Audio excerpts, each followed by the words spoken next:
Hey guys, tonight we're drifting into something that should not exist, yet somehow absolutely does. The modern TikTok challenge era. Yes, the same app that brought us dancing teens, oddly specific thirst traps, and recipes that definitely shouldn't involve that much cottage cheese has also brought us something far less charming. Teenagers overdosing on Benadryl for likes. Because nothing says the future is doomed quite like recreational antihistamines. But before we get too cozy, take a second to like the video and subscribe, but only if you genuinely enjoy this kind of sleepy chaos. No pressure at all. And thank you for suggesting this topic, by the way. You have a gift for picking the perfect blend of bizarre and comforting. Drop a comment telling me where you're listening from and what time it is, because somewhere out there it's always 3:14 a.m. and someone is doom scrolling under a weighted blanket, promising themselves they'll sleep after just one more video. Alright, now dim those lights, turn on a fan for that sweet soothing white noise, get comfortable, and maybe tuck your feet in so the phantom algorithm gremlins can't nibble your toes. Let's pause for a moment. Have you ever wondered what possessed a modern teenager to swallow a handful of pink allergy pills in the name of internet fame? Did no one teach them the difference between entertainment and medical emergencies? Why is dry mouth apparently not a deterrent? Why is peer pressure so powerful that it overrides every functioning neuron? And most importantly, would you have survived being a teenager in the age of TikTok?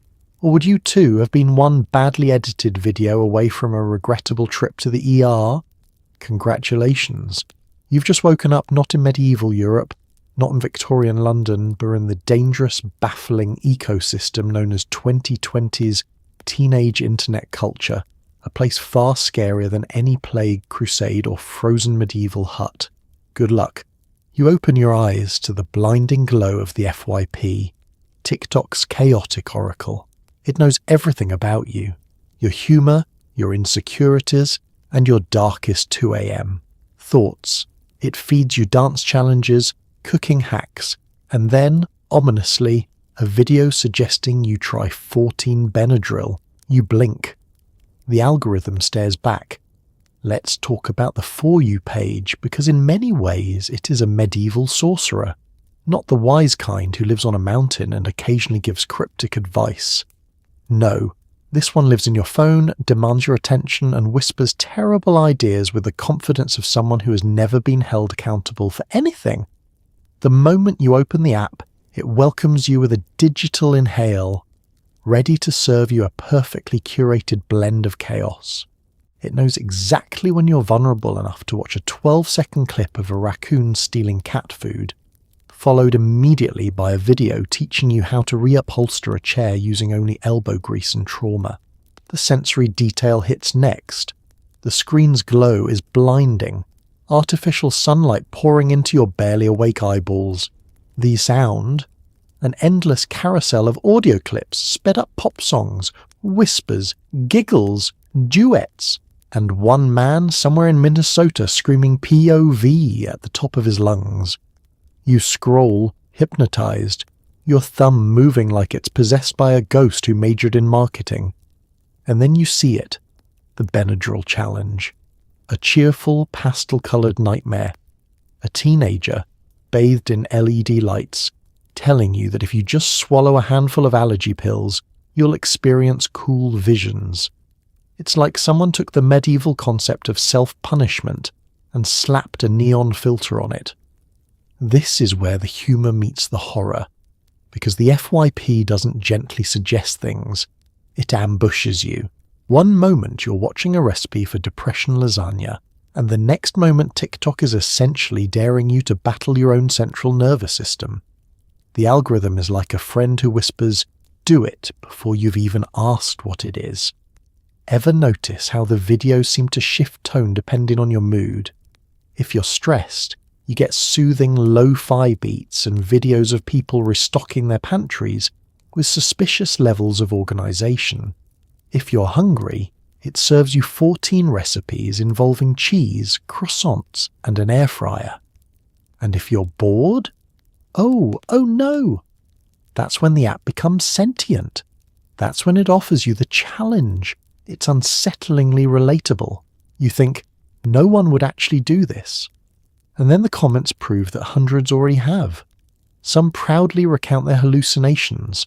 Others explain how their mothers found them lying on the kitchen floor, asking the refrigerator if it believed in angels. You scroll faster. The algorithm scrolls with you, matching your pace like a medieval merchant shouting, "More, more, I have more cursed wares for you." This is where the FYP reveals its darkest feature. It never stops. Ever. There is no bottom of the page, there is no "you're done" screen. If medieval peasants had bottomless pottage pots, they might still be alive today. But you have bottomless content, which is far more dangerous, especially at 2:47 a.m.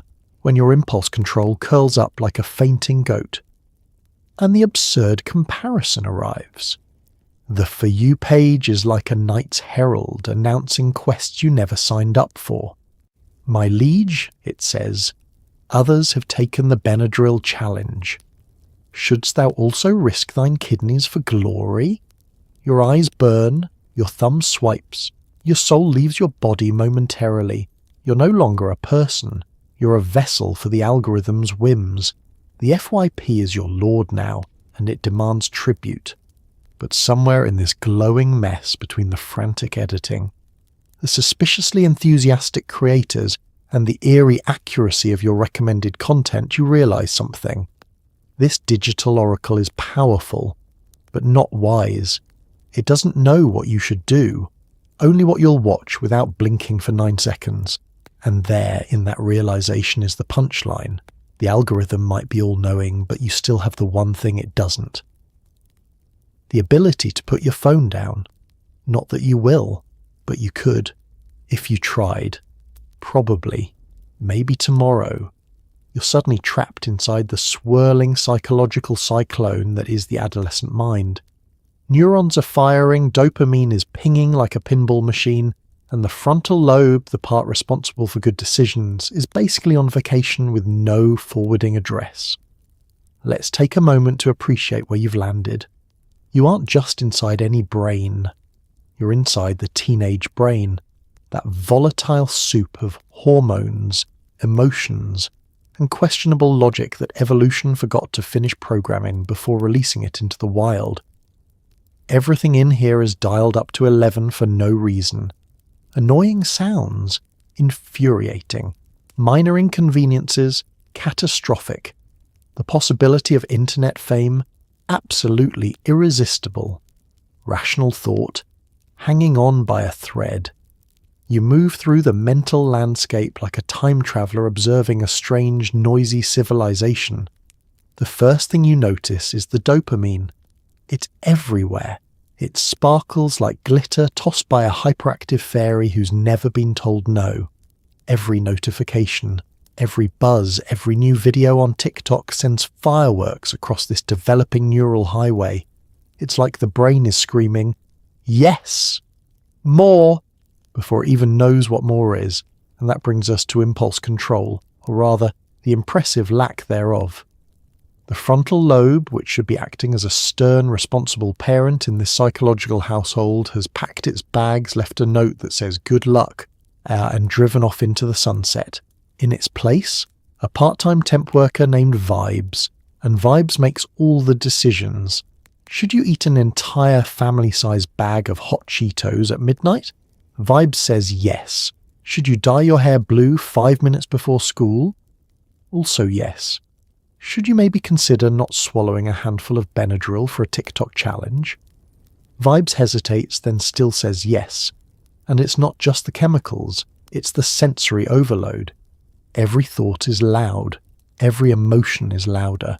Every desire is the loudest thing in the universe. Sitting still, impossible. Making calm, thoughtful choices, absolutely not. It's like living inside a storm with feelings instead of raindrops. One moment teenagers are convinced they're destined for greatness. The next, they're crying because someone used the wrong reaction emoji in a group chat. You look around and notice the internal dialogue happening here. It's not so much dialogue as it is 17 separate radio stations all broadcasting simultaneously. One channel is playing music so loud it could shatter drywall. Another is replaying an embarrassing moment from 3 years ago. Another is whispering, "You should cut bangs," while yet another is chanting, "Imagine how many views you'd get."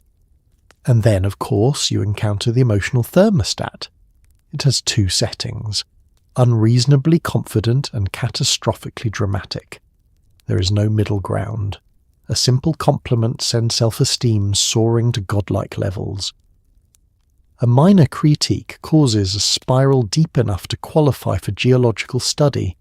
Somewhere in this swirling tornado, a single thought emerges. What if we did something dangerous for fun?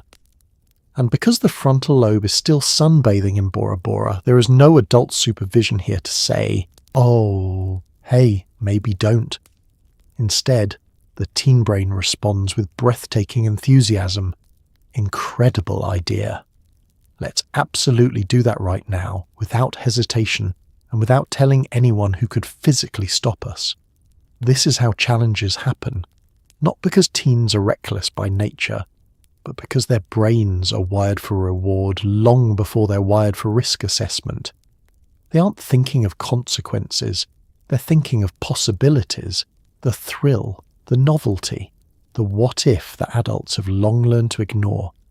To teens, the unknown isn't scary, it's intoxicating.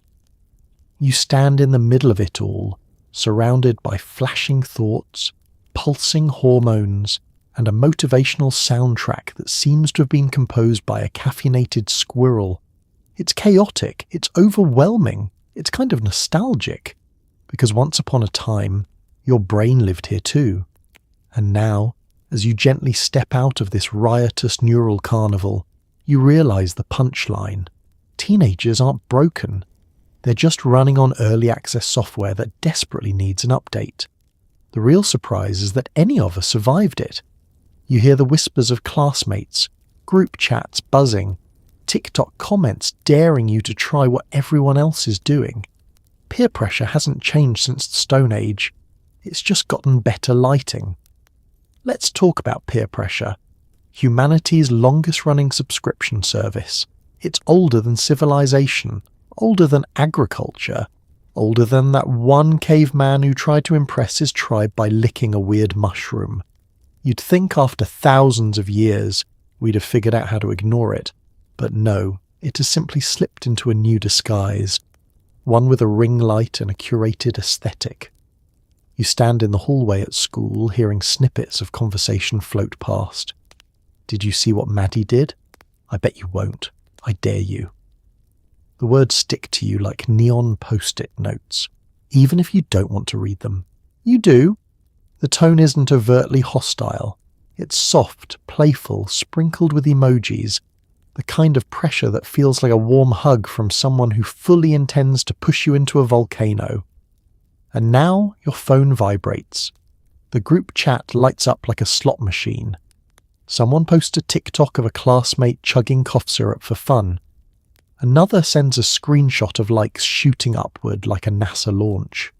Someone else says, "Bro, you should totally do the Benadryl thing next." They're half joking, half serious, entirely irresponsible. You glance at your screen, the comments ripple. Hundreds of faceless usernames cheering on dangerous behaviour from the safety of their own homes, wrapped in blankets and plausible deniability. TikTok adds its own special seasoning, a trending sound, a sly hashtag, and a caption that reads "Don't try this," which of course means the exact opposite. Nothing invites rebellion quite like a wink emoji warning. It's suddenly very clear how peer pressure works now.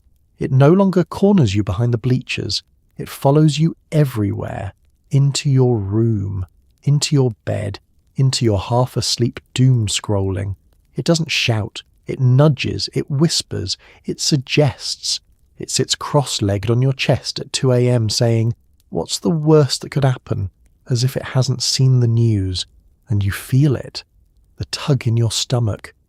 The ridiculous spark of, "Maybe I should," even though your common sense is banging on the glass like a trapped ghost screaming, "No! Absolutely not! You are not built for this." But peer pressure is seductive. It presents itself like a limited time offer. Join the trend or be forgotten. Participate or be invisible. After all, what's one TikTok compared to social acceptance? What's one dumb challenge compared to feeling like you belong? This is the tragedy of adolescence, not the acne, not the cafeteria food. It's the ancient human need to fit in, dressed up in modern fonts and viral sounds. The same instinct that once convinced people to wear powdered wigs or poison each other in medieval courts now convinces modern teens to swallow allergy pills on camera. Human evolution is impressive, but not that impressive. And the sensory details intensify. You picture your classmates watching your hypothetical video. The thrill, the comments, the validation, the fleeting shimmer of popularity. A digital applause track that fades quicker than your will to live during math class. But then the other side creeps in. The consequences, the ER visit, the vomiting, the hallucinations, the stern lecture from your mother, which is far more terrifying than any medical emergency. The knowledge that none of the people who encouraged you will be by your bedside holding your hand. They'll be refreshing TikTok, ready to move on to the next victim of low self-esteem and high-speed internet. Peer pressure doesn't care about you. It cares about the spectacle. It feeds on it. It's the villain of your story wearing a cute hoodie and promising friendship. You take a breath. You look at your screen. You feel the weight of every expectation, spoken and unspoken, pressing against your shoulders. And for the first time, you realize something powerful. Fitting in has never once been worth almost dying for. The hoodie falls, the mask slips. And suddenly, peer pressure doesn't look so impressive. It looks desperate and very, very small. You pick up the familiar little pink tablet, normally used for allergies, now repurposed for clout. It has the energy of a grandma medication that woke up one day and said, "Fine, I'll ruin someone's night. Let's take a moment to appreciate what you're holding. This isn't a cool drug. This isn't something mysterious or glamorous. This is Benadryl, the medication your grandmother keeps in her purse next to a linty butterscotch candy and a faded CVS receipt from 2013. It was designed to stop itchy eyes, not inspire hallucinations of interdimensional raccoons. Its entire brand is, makes you slightly drowsy on airplanes. And yet, somehow, teenagers have recruited it into the army of bad decisions.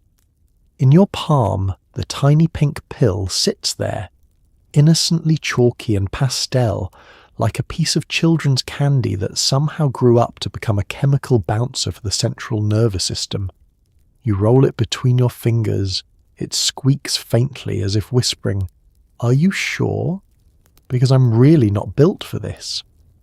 But modern internet culture has a way of repackaging the mundane into something perilously stupid, the same way Tide Pods became forbidden snacks and cinnamon became a weapon of mass choking.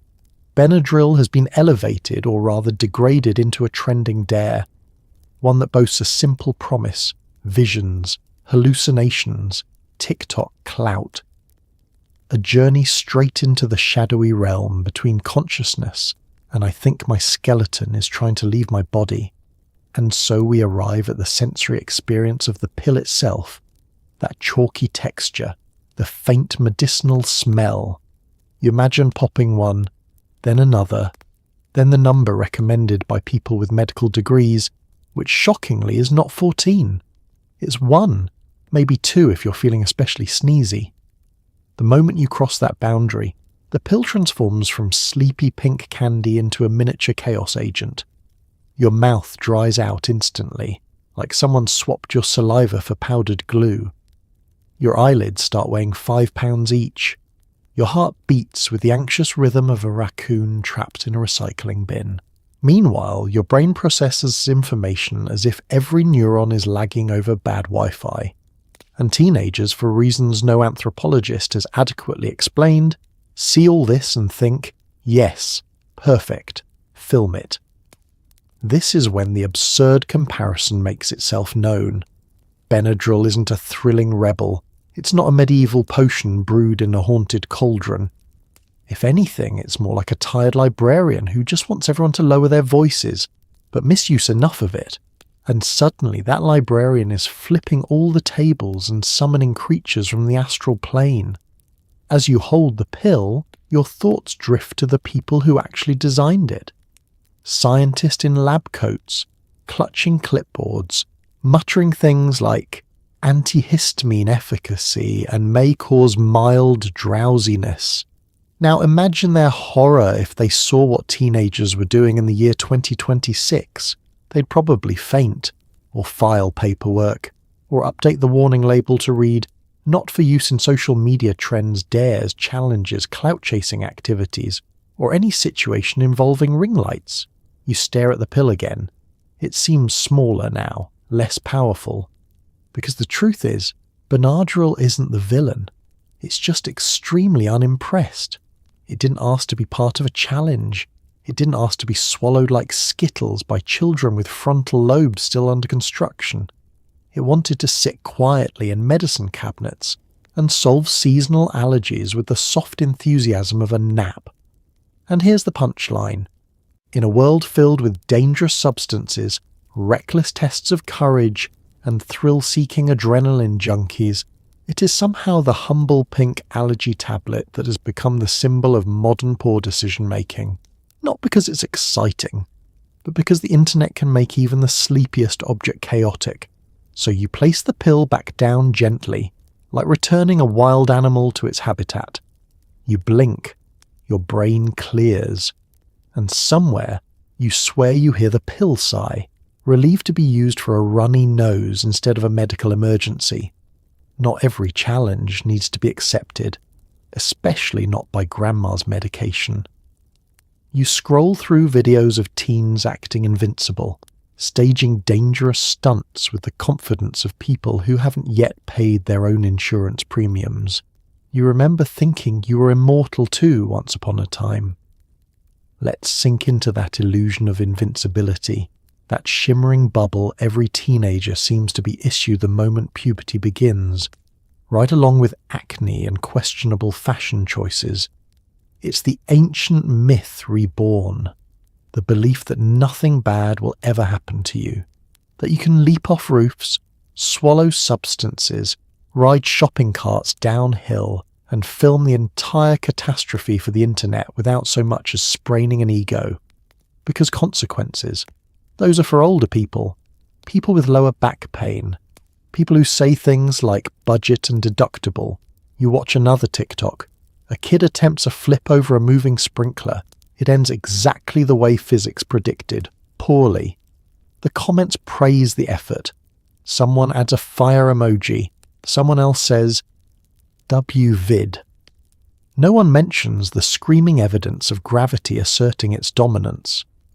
And in the mind of the teenager who posted it, this was a victory, an achievement, a legendary clip that proves they are built different. But the truth is they aren't built different. They're built unfinished. The wiring is incomplete. The part of the brain that evaluates danger is still under construction, surrounded by tiny metaphorical traffic cones. Meanwhile, the part that craves novelty and validation is fully functional and aggressively caffeinated. So when the internet presents a risky challenge, the brain doesn't ask, is this safe? It asks, how many views? You scroll again, more stunts, more dares, more teenagers treating their bodies like rental cars with the optional insurance waiver. It's not that they want to get hurt, it's that they genuinely believe they won't. There's a strange comfort in remembering you once had that same delusion, when you could jump off a porch, twist an ankle, stand up and walk away like nothing happened. Now you sneeze wrong and pull a rib. This myth of immortality isn't new, it's just louder now. In ancient times, young warriors believed the gods protected them. In medieval villages, Teenagers believed they could wrestle livestock and win. In the 1980s, kids rode in pickup truck beds without seatbelts because it'll be fine. Today, teenagers believe TikTok clout forms a magical bubble around them, a shimmering digital force field powered entirely by likes. And that's where the sensory experience comes in.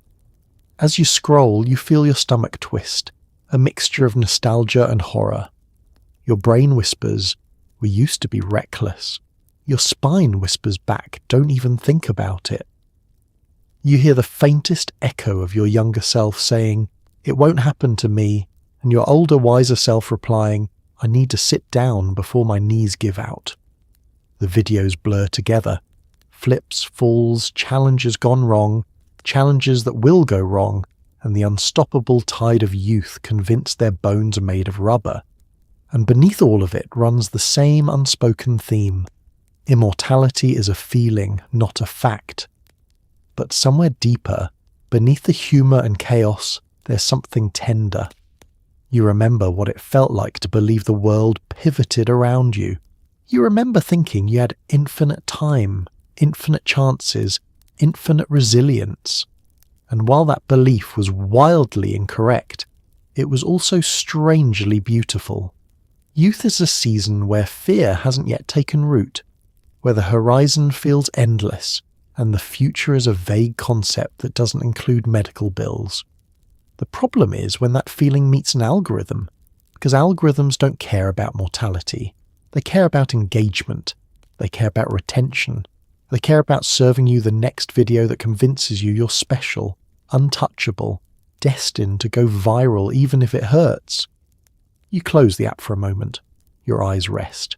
Your heart rate settles. And you realize the punchline. No one is immortal. Not even teenagers. Not even the ones with ring lights.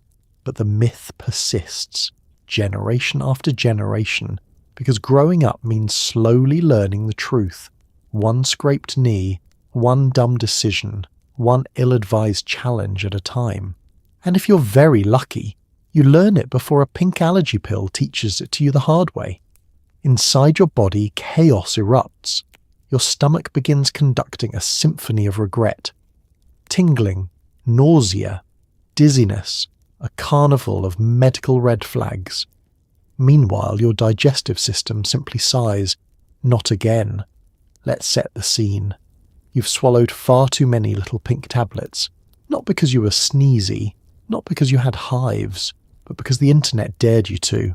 And now your internal organs, those patient, loyal co-workers who usually clock in without complaint, are staring at you like a group of exhausted employees realizing their manager has made another catastrophic mistake. Your stomach is the first to react. It takes one look at the pile of antihistamines sliding into its workspace and recoils in horror. This wasn't in the job description. It was prepared for pizza, maybe the occasional questionable gas station burrito, but not a pharmaceutical avalanche. With a deep, weary sigh, it rolls up its sleeves, metaphorically, and gets to work. The sensory details hit almost immediately. A wave of tingling creeps up your arms. Your ears start ringing like someone shoved tiny church bells into your skull. You feel warm, cold, both, neither. All sensations blend into one surreal feedback loop. Your body is sending more memos than anyone can read. Meanwhile, your stomach begins crafting its masterpiece, an orchestral score of regret. You can practically hear the timpani drum of nausea, the violin-high screech of dizziness, the bass thump of, "Oh no, oh no, oh no." The digestive system down below shakes its head. It has seen things. It remembers the time you ate expired sushi. It remembers the hot wing challenge of 2014. It remembers your entire adolescent diet. But this is new. This is spectacularly, historically bad. It slumps into a chair, pulls out a cigarette and mutters, "I told them we should unionize." Next, the antihistamines begin their uninvited victory lap through your bloodstream. Normally, they're meant to gently block allergic reactions, a soft, sleepy intervention. But in these numbers, they behave like rowdy tourists in Vegas. They slap at receptors that were minding their own business. They poke your central nervous system with the energy of toddlers who skipped nap time. They stage a coup against your ability to remain upright. You lean against a wall, the wall leans back. Or maybe you're hallucinating that part, hard to say. Your vision flickers like an old fluorescent bulb. Your balance rebels. Your thoughts stretch like warm taffy. The world feels floaty, as though every object is participating in a strange anti-gravity flash mob. And your stomach, poor, valiant, overworked stomach, desperately tries to contain the chaos. It sloshes. It churns. It sends a strongly worded complaint up to the brain, who's in no condition to respond. The brain, for its part, is wobbling between mild panic and full-blown interpretive dance. It's paging the liver, who is screaming, "I'm doing everything I can." Meanwhile, the kidneys watch the situation like two exhausted ushers at a theatre, where the audience has begun throwing chairs. "We can filter some of this," they say quietly, "but not all, not like this." The absurd comparison practically writes itself. Your body has become a medieval battlefield where everything is happening at once. The antihistamines have breached the walls. The stomach is trying to negotiate peace. The brain is waving a tiny white flag made of neurons. And your heart is beating like it's auditioning for a drumline. But here's the calming sleep story perspective. Your body is trying. Hard. Even as you stumble, even as you sweat, even as your insides stage a revolt, every cell is working overtime to keep you alive. It's chaotic, it's messy, it's deeply unfunny in real life. But within the safety of this story, we can marvel at the absolute absurdity of a human body forced to clean up after a TikTok challenge. And right when it feels like your stomach has reached its breaking point, when the nausea reaches existential heights, and the dizziness becomes operatic, a single, quiet thought floats through your mind. I should not have done that. It arrives too late, of course, but it arrives. And your stomach, in the middle of its seismic performance, simply nods and says, "Finally." Suddenly your mouth dries out like someone opened a portal to the Sahara between your gums. No matter how much water you drink, the dryness spreads, dramatic and relentless. Let's spend some time in this wasteland, this newly formed internal desert that used to be your mouth. A moment ago, your tongue was a normal, functioning citizen. Now it's a sun-scorched wanderer dragging itself across cracked terrain, praying for moisture like a protagonist in a survival documentary narrated by David Attenborough. Your salivary glands have abandoned their posts entirely, leaving behind nothing but the faint memory of hydration. You take a sip of water. It vanishes instantly, absorbed into the dryness like a single raindrop hitting the Mojave. It provides no relief. If anything, it highlights how desperately parched everything is. Your tongue feels like a piece of suede left too close to a campfire. Your lips cling to your teeth like over-enthusiastic Velcro. You try swallowing, but it sounds like two pieces of sandpaper debating philosophy. This is one of the lesser-known horrors of excessive antihistamines. Benadryl doesn't just dry your mouth, it obliterates it. It turns your oral ecosystem into a climate crisis. Every breath of air feels like wind sweeping across dunes. Every word you attempt to speak sounds like you're slowly turning into a cursed mummy. And your body is deeply confused. It sends frantic instructions to your salivary glands, who respond with, "We're out of office indefinitely." The taste buds file formal complaints. The tongue attempts a coup. Meanwhile, the inside of your cheeks have the texture of recycled cardboard, and your throat feels like a mailbox that hasn't been opened in years. The sensory experience intensifies. You can practically hear the dryness, a dusty crackle every time you shift your jaw. Even your breath sounds brittle. You're suddenly aware of how much moisture you once had and how recklessly you took it for granted. This is the kind of epiphany usually reserved for people lost in deserts or marathon runners who underestimated the weather. Your brain, already scrambling from the overdose, tries offering solutions. Drink more water, it says. But your mouth laughs, a hollow, papery rustle. More water only gives your throat a fleeting cameo appearance before the drought absorbs it again. Your body is trying to fight a forest fire with a single ice cube. The absurd comparison arrives naturally. You're now a human cactus, except without the dignity or the ability to photosynthesize. Even your breath feels dehydrated. You could exhale directly into a houseplant and the plant would file a complaint. You lick your lips instinctively, forgetting for one tragic second that licking your lips only makes things worse. The dryness returns amplified, insulted, energized. And then comes the panic. That moment where you realize your tongue is sticking to the roof of your mouth like a stubborn post-it note. You try to unstick it. It flops downward with a faint slap. You feel less like a person and more like a sock puppet who forgot its lines. As the dryness deepens, your thoughts shift. You wonder how something meant to help with allergies could cause a drought inside your skull. You imagine calling the FDA to ask if this is normal. They would probably say no. They would probably also ask, why did you take that much? And you'd have to explain the challenge. And they would sigh, a very long sigh. But here is where the calm tone returns. Because even in this ridiculous, self-inflicted Sahara, your body is working. Your systems are trying. Every cell is doing its best to keep you functioning, despite your poor life choices. Slowly, molecules shift. Fluids move. Your body begins rehydrating itself from within, replacing the water you so recklessly evaporated.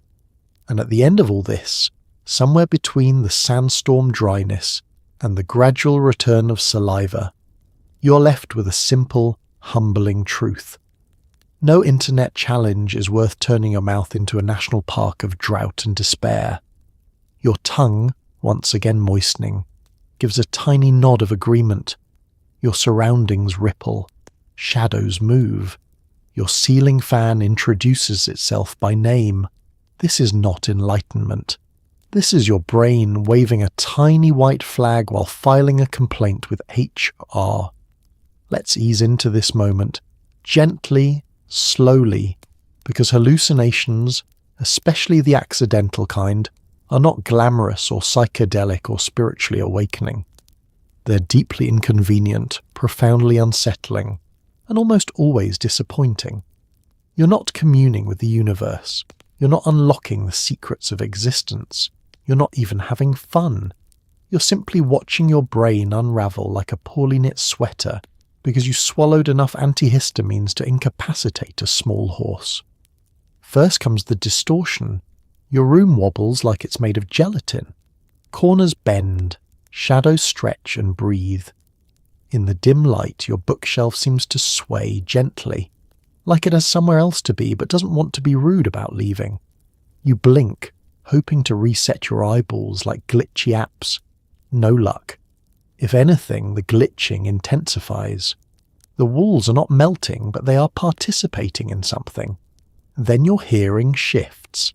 Sounds arrive out of order, like they were delivered by a postal worker who gave up halfway through the route. The hum of the refrigerator grows teeth. Footsteps you know aren't real tap politely at the edge of your awareness, as if your hallucinations are trying to respect your boundaries. Somewhere faintly, you think you hear a medieval lute. This is concerning, as you do not own a lute. Next, the hallucinations escalate. Your ceiling fan rotates calmly, then, without warning, introduces itself. It has a name, a pleasant one, something like Gerald. It doesn't sound threatening. It just wants to chat about airflow. You nod politely, because arguing with a ceiling fan feels like a poor use of your remaining brain cells. But deep down you know, this is a terrible sign. Your brain is holding a meeting. Parts of it are panicking. Parts of it are filing paperwork.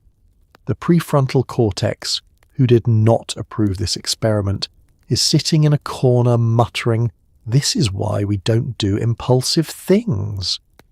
Meanwhile, your amygdala has climbed onto a chair screaming, "Danger!" And your hippocampus is trying to remember whether this has ever happened before. It hasn't.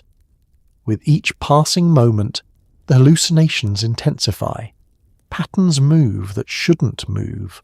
Objects shimmer that shouldn't shimmer. A coat hanging on the door becomes a tall, suspicious figure with excellent posture. You stare at it. It stares back. After a few seconds, you both realize the misunderstanding and look away awkwardly. The sensory overload builds. Colors become too bright. Movement feels too fast. Your own limbs appear fractionally delayed, like your body is buffering. Even blinking feels like switching dimensions. You try to stand up, but your balance wobbles and you sit right back down, because your floor suddenly seems to be casually floating several inches above its usual position. The hallucinations are bizarrely polite. They knock before entering. They fade in gently, like they're trying not to startle you. But even so, your heart thumps. Your breathing quickens. You're aware, painfully aware, that none of this is real, and that makes it worse. This isn't fantasy. This isn't magic. This is your brain's emergency broadcast system playing a slideshow titled, "You have made a terrible mistake." You try grounding yourself. You wiggle your fingers, stare at your hands, breathe deeply. But the hallucinations hover, swirling at the edges. You're waiting for their next cue. Somewhere behind your eyes, the antihistamines are holding a rave no one invited them to. Neurons misfire. Synapses spark. Electrical signals wander around aimlessly like lost tourists. Then, finally, mercifully, the hallucinations begin to lose interest. They flicker. They fade. The coat becomes just a coat. Gerald the ceiling fan falls silent. Your room settles back into reality with the exhausted sigh of someone who's just witnessed way too much nonsense. And in the quiet that follows, you feel a wave of clarity, slow, warm, humbling. This wasn't thrilling. It wasn't enlightening. It wasn't edgy or cool. It was terrifying. Because hallucinations aren't supposed to happen. Your brain is supposed to be the safe place. The pilot, not the prankster. And tonight, your brain had to fight its own chemistry just to keep the lights on. You lie back down, exhausted, grateful, and very aware that next time a TikTok challenge promises a fun trip, you will absolutely, definitely, unquestionably decline. You arrive at the hospital in a blur of fluorescent lights and questionable life choices. The nurses have seen it all, but even they give you the look, the universal expression of sweetheart why. The ER is never a place you want to be. It's loud, it's bright, it smells faintly of disinfectant and despair, and every chair feels like it was designed by someone who hates sitting. But tonight, in your Benadryl-induced haze, this sliding door portal becomes the inevitable next stop in your accidental pilgrimage. The triage desk might as well have a sign above it reading, "Welcome TikTok adventurers. Please check in and stop doing whatever brought you here." The fluorescent lights overhead hum like disappointed parents. Everything is sharp and clinical, a harsh contrast to the soft blur of the hallucinations you were having minutes ago. You try to walk in a straight line. You fail. The automatic doors close too fast behind you, as if the building itself is judging your arrival. A nurse approaches. She's calm, composed, and carrying the emotional exhaustion of someone who has been dealing with teenagers all evening. She asks what you took. You tell her. She blinks once, slowly, the medical equivalent of a facepalm.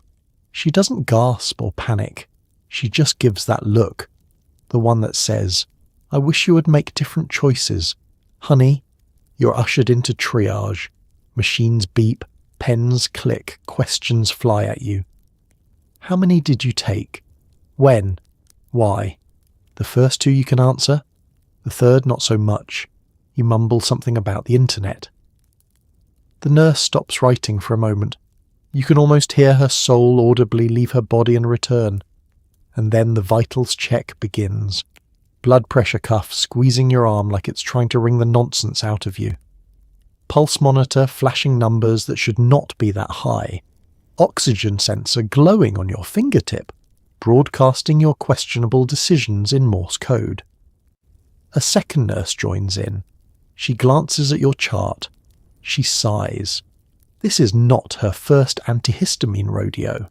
You're guided to a bed, or rather, a narrow padded bench pretending to be a bed. The paper crinkles beneath you with an accusation. You did this. A curtain is pulled around you, though the illusion of privacy crumbles instantly when someone in the next bay loudly announces they swallowed a fork. Somehow, this does not make you feel better. Then come the doctors. They move quickly, professionally, and with the weary grace of people who have seen humanity at its strangest. One asks you to describe your symptoms. Another checks your pupils, which are doing interpretive dance. A third scribbles notes while muttering things like tachycardic. And of course it was TikTok. Their questions are sharp. Your answers are mush. Your brain tries to be helpful, but it's still buffering. Your tongue is still dry. Your balance is unreliable. You feel like you're starring in a medical drama written by someone who doesn't understand medicine. IV fluids arrive like a gift from heaven. Cold saline drips into your veins, flushing the chaos. Your body relaxes slightly, grateful for the hydration, though your stomach, still conducting the symphony of regret, complains loudly enough to be heard through the curtain. From time to time you notice the staff exchanging glances, not mocking, not cruel, just tired. Deeply, profoundly tired. The kind of tired shared by teachers, bus drivers, and anyone who works with teenagers long enough to witness patterns. They don't judge you. They just wish the algorithm would stop inventing new ways to keep them busy. Hours pass. Monitors beep. Nurses check in. Doctors reevaluate. The challenge you attempted fades into the background, overshadowed by the humbling truth. Your body is fighting very hard to undo what you did to it. It's working overtime while you're lying down. At some point, between nausea and IV drips, the realization hits. This could have ended much differently, more seriously, more permanently. And none of the people who encourage this online are here. Not one username, not one commenter, just medical professionals and hospital gowns that don't quite close in the back. And as your consciousness steadies, as the hallucinations retreat and your vitals stabilize, the punchline lands gently. There is nothing cool about seeing the ER at 3 a.m., especially when you're the star of the night's dumbest medical mystery. You hover above yourself, observing how one viral challenge can sweep across millions of screens faster than rational thought can keep up. The momentum is unstoppable, the consequences very real. Let's settle into this surreal vantage point, floating, weightless, watching the digital world from a quiet distance. Down below, the internet pulses like a vast neon organism, full of glowing nodes and endless noise. Trends erupt within it like lightning strikes. One second they don't exist, and the next they're everywhere, spreading across feeds, group chats, and impressionable minds with the speed of gossip in a middle school hallway. And that's the terrifying beauty of it. Viral trends don't grow, they explode. They bypass logic entirely. They skip the line in front of common sense. They crash through the mental firewall meant to keep you safe. They don't care who you are, teen, adult, reasonably stable person attempting to sleep at 1 a.m. They arrive on your screen and whisper, "Hey, what if you tried this?" You watch the chain reaction play out in exquisite detail. A single teenager films a ridiculous stunt. Maybe they do it for attention. maybe for laughs, maybe for the dopamine hit of a tiny red heart appearing on their screen. The algorithm nudges it forward like a proud parent. It lands in front of someone else who thinks, well, why not? That person films their version, then someone else, and someone, and eventually millions, all mimicking the same reckless idea as if humanity collectively misread the instructions for survival. From up here it looks like a digital wildfire, starting as a small spark, then racing across the terrain of the internet until it becomes unstoppable, not because it's meaningful, not because it's smart, but because it's shareable. That's the secret mechanism beneath every viral trend. Shareability trumps sensibility.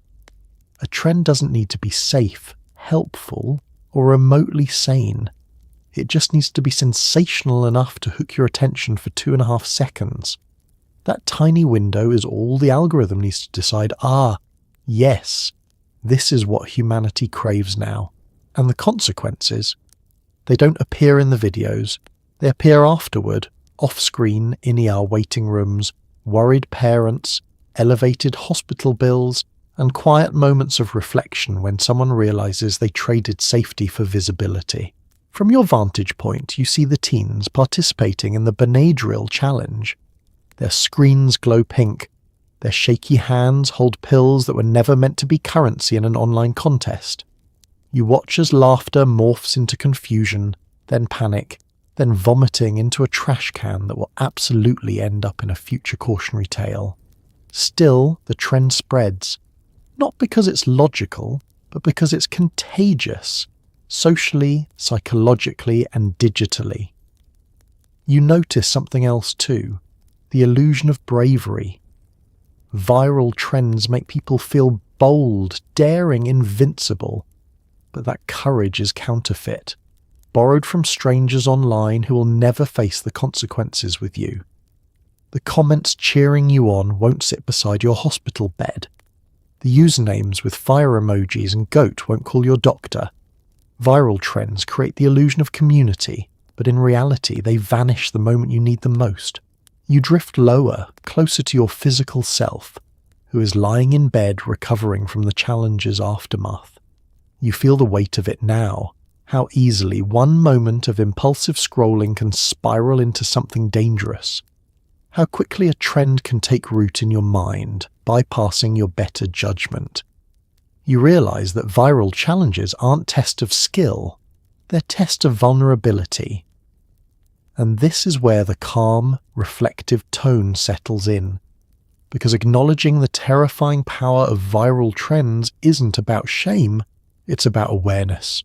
It's about understanding that your brain is wired for imitation, belonging, curiosity, and reward.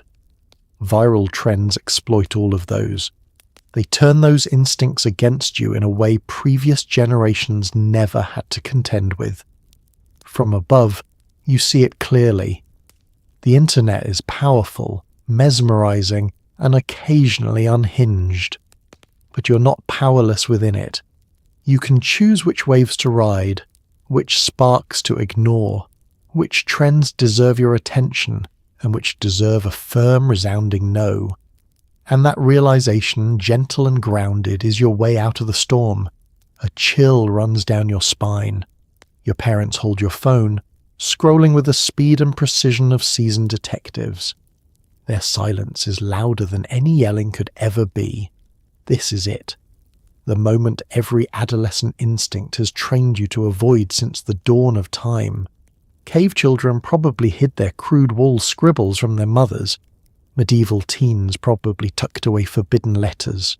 And you hid your search history, or at least you thought you did. Until tonight, when fate, chaos, and a Benadryl overdose have aligned to create the most terrifying scenario known to humankind. Parents with unlocked access to your phone. Your stomach drops faster than your GPA during finals week. Sweat gathers on your forehead. The beeping of the medical monitor seems to grow louder, tattling on you with each anxious heartbeat. You watch your parents' eyes skim across the screen, quiet, focused, relentless. It's the kind of silence that suggests they're not angry yet they're just preparing the thesis statement. Their brows furrow in sync. Your mother's lips press into a line so tight it could slice paper. Your father's nostrils flare gently, like an animal sensing danger. Neither of them speaks, and that of course is worse than all the speaking they could possibly do. Because yelling you can handle. Yelling is familiar. Yelling has rules. But silence. Silence is a dissertation wrapped in disappointment. You brace yourself as they scroll deeper. Tabs open. Search queries appear like ghosts returning to haunt you. How many Benadryl is too many? Can you hallucinate from pink pills?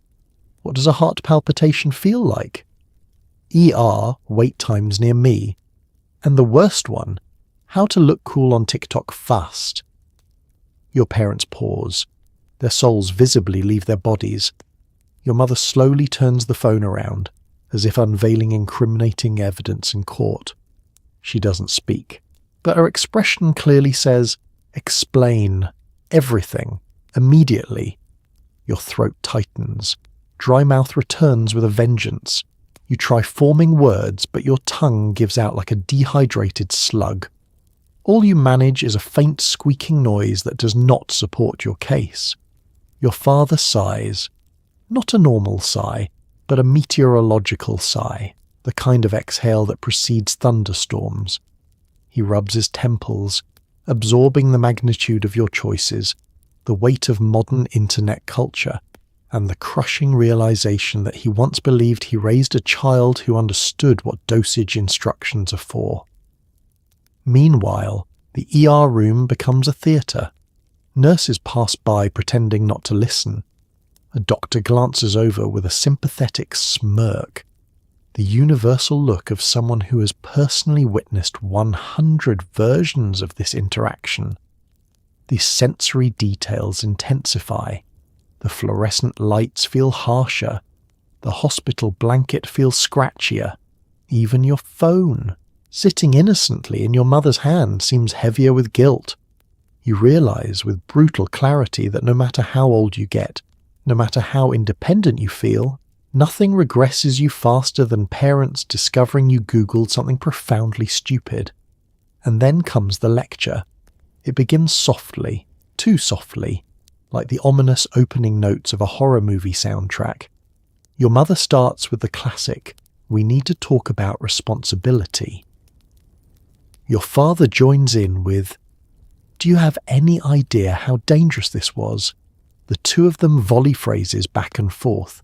Common sense, your health, the internet isn't your friend, we raised you better, what were you thinking, and this better never happen again. You nod through it, sheepish, embarrassed, grateful to still be alive enough to receive a lecture. Yet beneath the disappointment, you feel something else. Relief, because their anger means they care, their fear means they love you. Their presence in this cold hospital room means they showed up when you needed them most. Eventually the storm calms. Your parents soften. Your mother smooths your hair. Your father squeezes your hand. Their breathing evens out. Their shoulders relax. And in the quiet that follows, one truth lands gently. You can hide mistakes from the internet. You can hide them from friends. But from parents, never. They always find the search history, and sometimes that's what saves you. Somewhere in a conference room, pharmaceutical executives collectively sigh as their allergy medication becomes a trending hazard. This is not what the FDA meant by use as directed. Let's drift into that boardroom for a moment. A sterile, beige corporate habitat where the most dangerous thing is usually a stale donut. Imagine the executives sitting around an enormous polished table clutching coffee cups and quarterly reports, blissfully unaware that the youth of the nation have decided to weaponize their mild-mannered antihistamine. A projector screen flickers on. Someone clears their throat, and then, in a tone reserved for catastrophes and tax audits, a marketing director says the words no one expects. Benadryl is trending on TikTok. Silence. Horrified, suffocating silence. The executives blink in slow motion, as if their eyelids are buffering. One drops a pen. Another grips the armrests of his chair like he's bracing for turbulence. The head of regulatory affairs whispers a single word, barely audible. Why? Because from their perspective, this is absurd. They didn't spend decades and billions developing a safe, stable allergy medication, just so it could become the star of a challenge that sounds like a deleted scene from a cautionary after-school special. They envisioned commercials of smiling suburban parents, not hallucinating teenagers introducing themselves to ceiling fans. The sensory details of this meeting are almost comical. A PowerPoint slide displays a graph labelled Intended Use versus Actual Use. The actual use line rockets upward in a jagged spike that resembles a heart attack. Another slide reads, in giant font, "Please stop taking 25. The FDA liaison in the corner massages her temples so hard she might reshape her skull. A junior intern in a too big blazer is Googling, "Can we sue an algorithm?" Someone attempts optimism. "At least they're talking about our product," one executive says. The others turn to stare at him with such force that he slowly slides down in his chair like a melting candle. Meanwhile, cut back to reality. You, lying in a hospital bed, clutching a cup of ice chips, knowing deep down that somewhere a pharmaceutical scientist is crying into their lab coat because you swallowed 12 times the recommended dose. They spent years designing this pill to make your sinuses behave, not to send your soul on a walkabout. The absurd comparison comes naturally.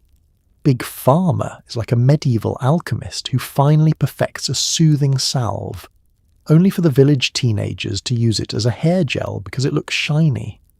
No amount of testing can account for human creativity, especially the chaotic creativity of adolescents on TikTok. Back in the boardroom, panic sets in. Not medical panic, public relations panic. Teams brainstorm safer alternatives. Maybe a sponsored campaign, a gentle reminder, a quirky mascot shaped like a friendly pill. But the truth sinks in quickly. Teenagers don't listen to mascots, especially ones shaped like something they're misusing. The FDA releases a statement. It is crisp, clear, and deeply exasperated, the bureaucratic equivalent of shouting into the void. Benadryl is not intended for recreational consumption. Doctors echo this sentiment on cable news, blinking rapidly as they attempt to explain, for the 7th time that hour, why hallucinating from allergy medication is less fun and more life-threatening. And yet, the trend spreads. Because the internet is not governed by logic. It is governed by chaos, attention spans, and algorithms that have no moral compass whatsoever. Trends rise and fall based on entertainment value, not safety labels. Finally, somewhere between the corporate panic and your own recovery, a quiet truth settles in. No company, no scientist, and no regulatory body could ever predict what the internet will do next. Humans have been misusing products since the dawn of time, from ancient herbs to Victorian tonics to modern cleaning supplies. Benadryl is simply the latest innocent bystander caught in the crossfire of clout chasing. And as the boardroom meeting concludes with a unanimous decision to never speak of this again, one thing becomes abundantly clear. Big Pharma may control the supply, but TikTok controls the chaos. You find yourself seated in a dim auditorium. A PowerPoint flickers to life, filled with clip art and heavy-handed warnings.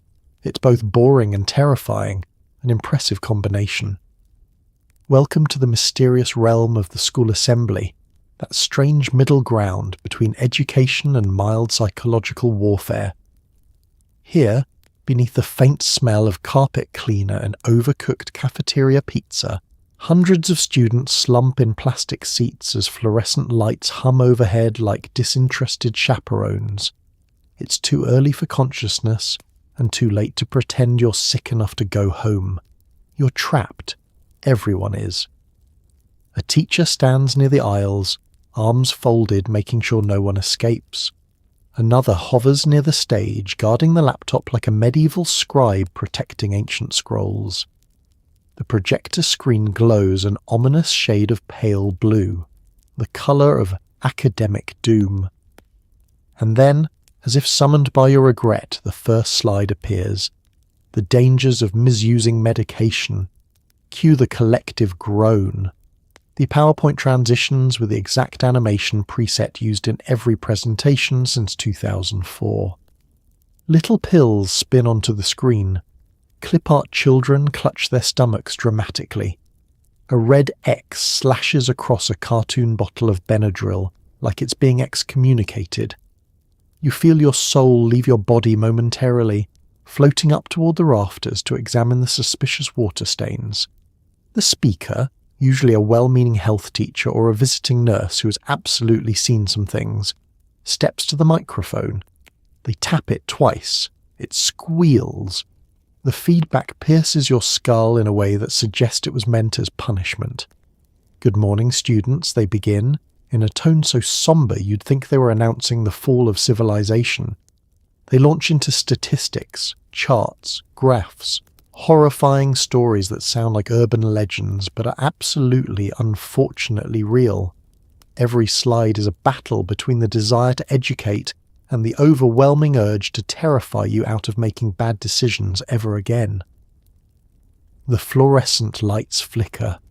The audience squirms, someone coughs, someone else whispers, "This is about TikTok, isn't it?" The presenter clicks to the next slide. Boom. Bold text reading, the Benadryl challenge. Your stomach drops. You sink lower in your seat. Did they install surveillance in your brain? Are they aware of last night's choices? You glance around, hoping no one is psychic enough to detect your guilt. Of course, the video montage begins. Somber music, headlines, a montage of blurred hospital photos that all look suspiciously like the ER you were in recently. Your heart does a weird little flip. Not the cute kind. The "I've made mistakes" kind. The speaker continues, explaining in excruciating detail what antihistamines do to the body when used properly, and what they do when someone decides to consume them recreationally. It's very scientific, very alarming, and paired with clip art so outdated that one of the characters is still wearing a CD player. You're learning things, you're regretting things. You're also wondering why all school chairs squeak aggressively at the slightest shift in weight. Around you, the other students react in waves. Some whisper nervously, some pretend not to care. Some take notes because they are overachievers who fear consequences more than boredom. A few insensitive souls stifle laughter, the kind of laughter born not from humour, but from the unbearable discomfort of being yelled at by adults through a projector slide. Halfway through, the speaker tries to connect with the youth by saying something like, "Drugs are not a vibe," or "Let's keep it 100, stay safe." The crowd winces. The cringe is so powerful it could power a small city. You consider spontaneous combustion as an escape. Then comes the finale, the Q&A session. No one wants to ask questions. No one wants to be the question. Everyone stares at their phones, their shoes, the ceiling, anywhere except the stage. After an uncomfortable pause, the speaker dismisses the assembly with a tired smile that says, "Please, for the love of all things holy, stop giving us more material for these presentations." As you file out with the crowd, the smell of sweat and adolescents trailing behind you, you realize something important. Schools hold these assemblies not because they expect perfection, but because they know, painfully well, the power of curiosity, impulse, and the internet. And deep down, under the embarrassment and the awkwardness, a quiet truth settles in. The assembly wasn't for everyone else, it was for you. And somehow, despite the clip art, you needed it. Your attending physician speaks calmly, but with the energy of someone who has treated one too many TikTok-related emergencies. Every sentence is a polite way of saying, Please stop doing this. They stand at the foot of your hospital bed with a clipboard tucked under one arm, a stethoscope draped around their neck, and the unmistakable aura of a person who has aged 10 years in the last 2 shifts alone. Their expression is professional but strained, as if they're performing a magic trick called hiding frustration, and it's getting harder by the minute. They adjust their glasses, they inhale deeply, and then, in the softest, most measured tone imaginable, they begin the monologue. "All right," they say, hands folded, voice as calm as a bedtime story narrator. "Let's talk about what happened tonight." You shrink slightly under the blanket. Not from fear, from shame. Because this is no ordinary doctor.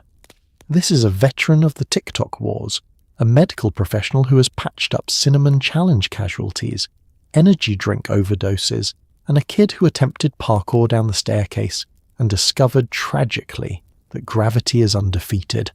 They've seen it all. They've treated it all. And now they're treating you. The sensory details fill the room. The harsh fluorescent lights flicker above. The IV pump clicks methodically beside you. A faint smell of antiseptic lingers in the air. The doctor flips through your chart, each page turn sounding like a judgment. Not harsh judgment, tired judgment, hopeful judgment. The kind doctors feel when they want you to learn something without having to lecture you for the next 3 hours. So, the doctor continues, "You took how many? They already know the number, they read the number, but they want to hear you say it. It's part of the ritual, a necessary penance." Your voice comes out small, croaky. You say the number. The doctor nods once slowly, the way parents nod when their child has confessed to microwaving aluminum foil for science. "I see," they respond. But what they mean is, why would you do that? Why would anyone do that? Why must my shift be like this? They proceed with the medical questions, symptoms, timing, what you ate today, whether you've ever done anything like this before. Their tone stays steady, but beneath the words lies a powerful subtext. I cannot keep explaining to teenagers that antihistamine's not party favours. You watch the doctor scribble notes. Their handwriting is brisk, efficient, slightly angry.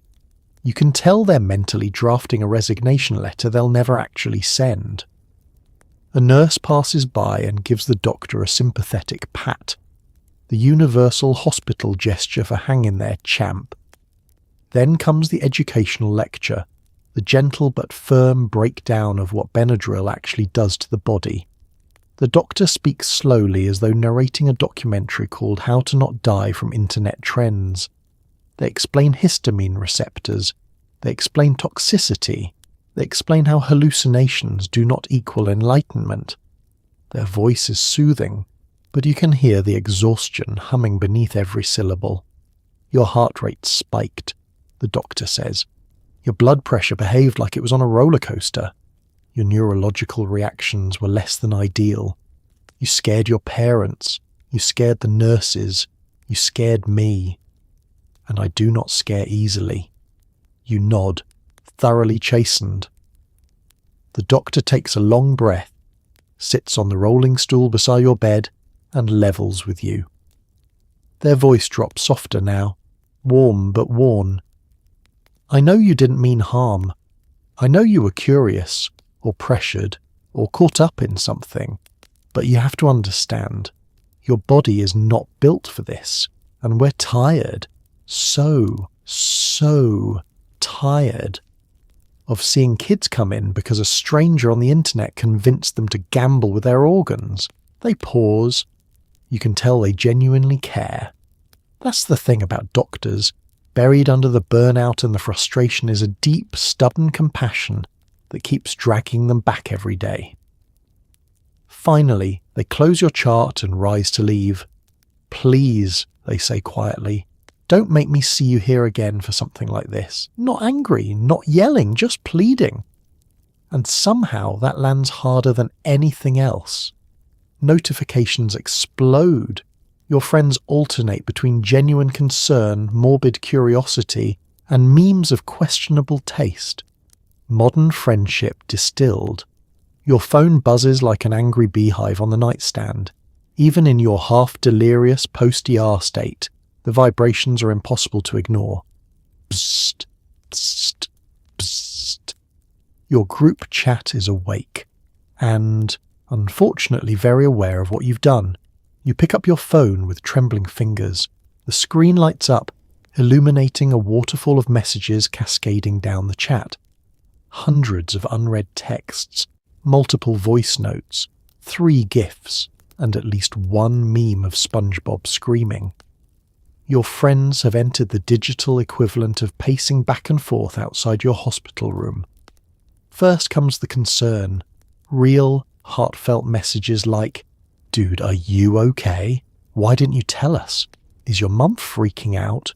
Should we send snacks?" Their panic is loud, misspelled, and deeply sincere. Someone even offers to lie to your parents on your behalf, which is sweet, but also wildly unhelpful. Then comes the morbid curiosity, the hallmark of teenage friendship.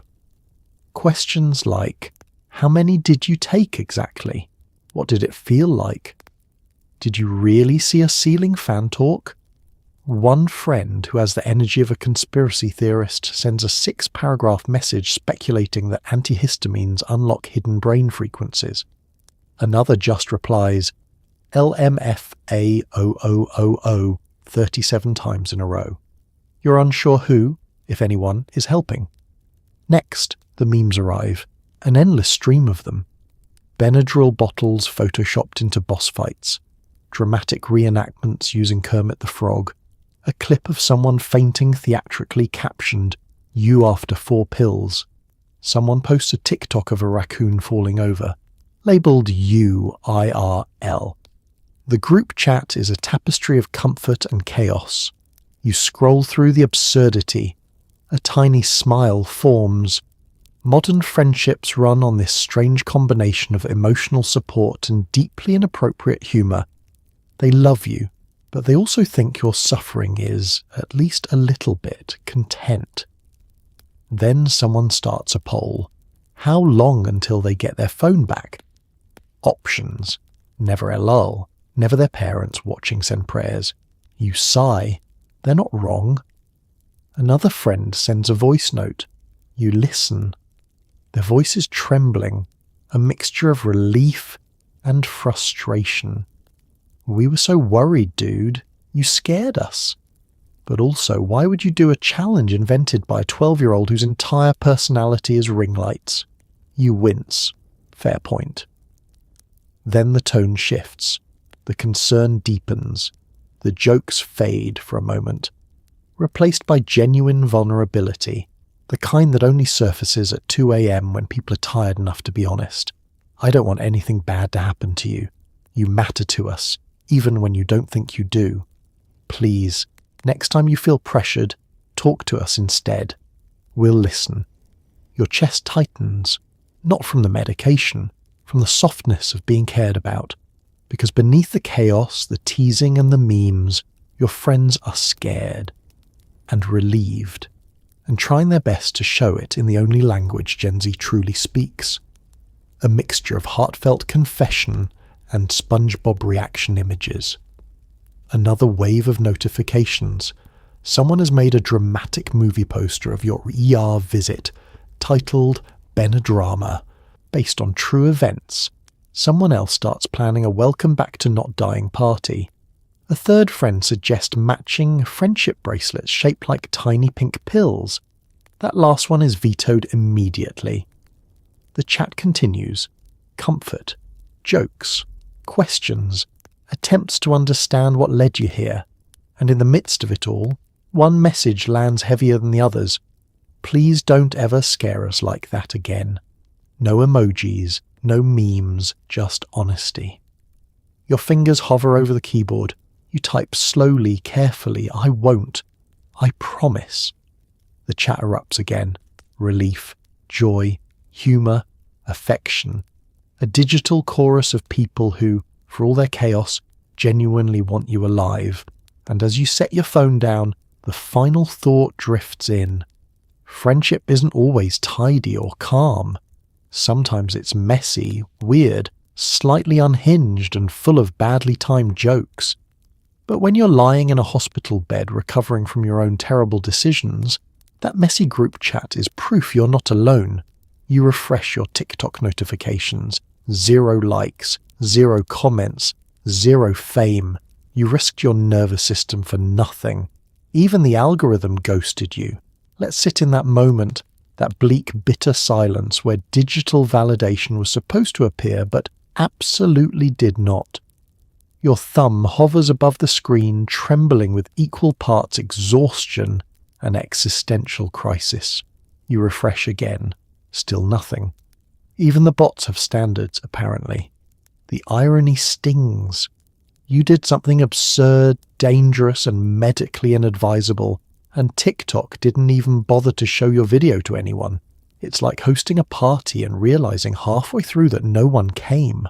Not your friends, not your acquaintances, not even the weird kid who shows up uninvited to everything. Just you, alone with your choices. You stare at the screen, its glow cold and unforgiving.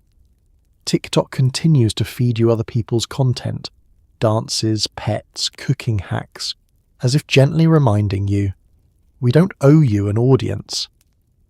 The algorithm scrolls on, indifferent to your suffering, like a Roman emperor giving a thumbs down with the flick of a ring light shadowed wrist. Your video sits there like a digital tumbleweed, blowing across a deserted feed. No traction, no engagement, not even a pity like from your cousin who likes everything you post out of habit. The silence is deafening. It is the loudest nothing you've ever heard. This is where the absurd comparison kicks in. Chasing internet fame is like shouting into the Grand Canyon. You expect an echo, something, anything, but all you get is wind, dust, and the faint whisper of your own regret drifting back to you. You scroll through TikTok again, just to torture yourself. Other videos are racking up thousands of likes. People posting about their breakfast are getting more engagement than your near-death experience. A guy cutting soap into cubes is practically a celebrity. A toddler blinking at a camera has more followers than you. The injustice is unbearable, but this is the secret truth no one talks about. Fame on the internet is random, chaotic, unfair. A cosmic lottery where effort, danger, and emotional investment have absolutely no correlation with reward. People can choreograph an elaborate dance in the rain at 6 a.m. and get 10 views. Meanwhile, someone's cat sneezes and becomes a global icon. You sink into the blankets, your hospital bracelet crinkling softly. A strange numbness spreads across your chest. Not medical, but emotional. You risked your body, your dignity, possibly your life, and the internet didn't care. It didn't even notice. And as much as it hurts, this realization is oddly clarifying. The internet is not your friend. The algorithm does not love you. It can't. It doesn't know you. It's simply a machine crunching numbers, trying to guess what will keep people swiping. And if your suffering doesn't fit the vibe it wants right now, delete, ignore, move on. The cold emptiness settles deeper. You check your notifications again. Still nothing. TikTok might as well pat your head and say, shh, not everything needs to be content, but instead, it just offers you another video of someone making miniature pancakes. Your brain, which has already been through enough tonight, takes this personally. You imagine the algorithm leaning back in a velvet chair, sipping tea, saying, ah yes, consequence. Delicious. You imagine filing a complaint. You imagine the algorithm filing a counter-complaint. But beneath the dramatic humiliation, something else stirs, a tiny flicker of relief. Because if your video didn't go viral, it means fewer people saw your mistake. It means fewer strangers witnessed your moment of medical idiocy.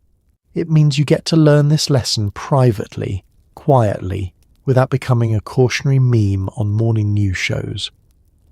Another realization follows. Internet fame, even if you had gotten it, would have been fleeting.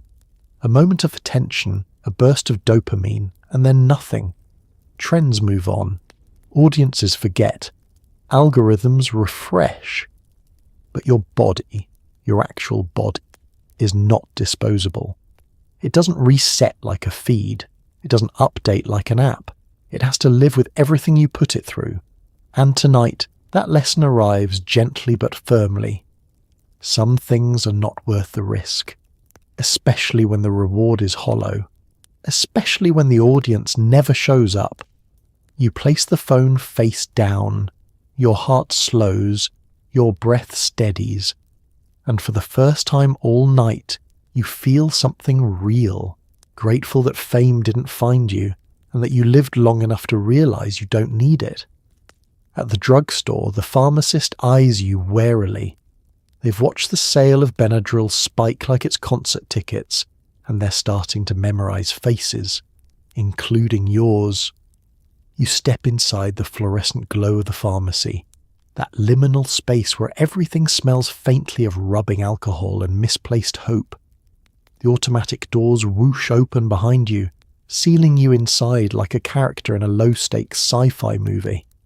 You try to walk casually toward the allergy aisle, but every motion feels sweaty and suspicious. The pharmacist lifts their head from behind the counter with the slow gravitas of a seasoned detective. Their expression says everything. Not again. This is a pharmacist who has been through the wars, not literal battles, but battles of confusion, chaos, and customers who think WebMD makes them certified physicians.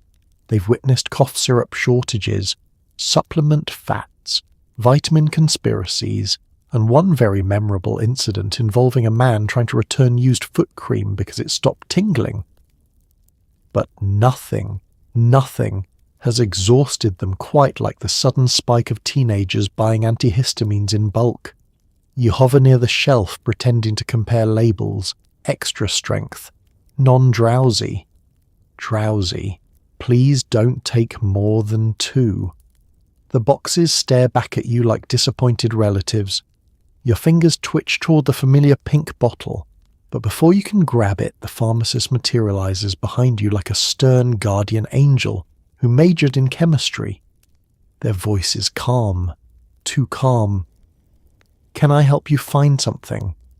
You freeze. Every survival instinct from every ancestor who ever avoided danger activates at once. You manage a weak smile, the kind that says, "I am not suspicious," while simultaneously screaming, "I'm absolutely suspicious." You mutter something incoherent about allergies, seasonal, year-round. Who really knows? The pharmacist just nods, the nod of someone who has heard every excuse on earth. Allergies, they repeat, with the exact tone one uses when saying, "Sure, Jan." They glance at your empty hands, then at the Benadryl, then back at you, slowly, deliberately. The fluorescent lights hum louder, as if leaning in to hear your alibi.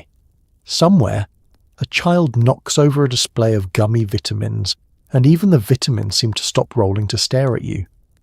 Your heart thumps, your dry mouth returns. You suddenly become hyper-aware that buying medicine shouldn't feel like committing tax fraud. The pharmacist speaks again, softer now, with the weight of someone who cares, someone who actually wants you to live to see tomorrow. You know, they say, you should only take these as directed. People are doing strange things lately. Their eyes linger meaningfully on your face. This is no longer small talk. This is a coded message, a gentle intervention disguised as customer service. You nod vigorously, overcompensating so hard your neck cracks. "Oh yes," you say, "totally. Of course. Allergies, sneezing, normal things." The pharmacist sighs, a long tired sigh that conveys centuries of accumulated wisdom and 3 consecutive double shifts. They've seen teenagers pale as chalk, parents trembling, ambulances parked outside, and always, the same explanation. "I saw it on TikTok." They gesture to the shelf. One box, they say firmly, just one. You nod again, grateful and mortified. As you walk to the register, you can feel their gaze following you. Not accusing, but protective, concerned. A subtle reminder that someone in this corporate labyrinth actually cares whether your internal organs keep functioning. At checkout, the cashier scans the box and gives you that same knowing look, the one circulating among pharmacy staff everywhere. The expression that says, "We cannot keep doing Benadryl interventions. Please just have allergies."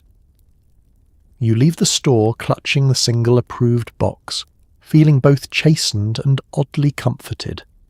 Because in a world where algorithms encourage recklessness and strangers cheer on chaos, the pharmacist stands firm, a weary guardian of public health, armed only with a lab coat, a barcode scanner, and the patience of a saint slowly running out of sainthood.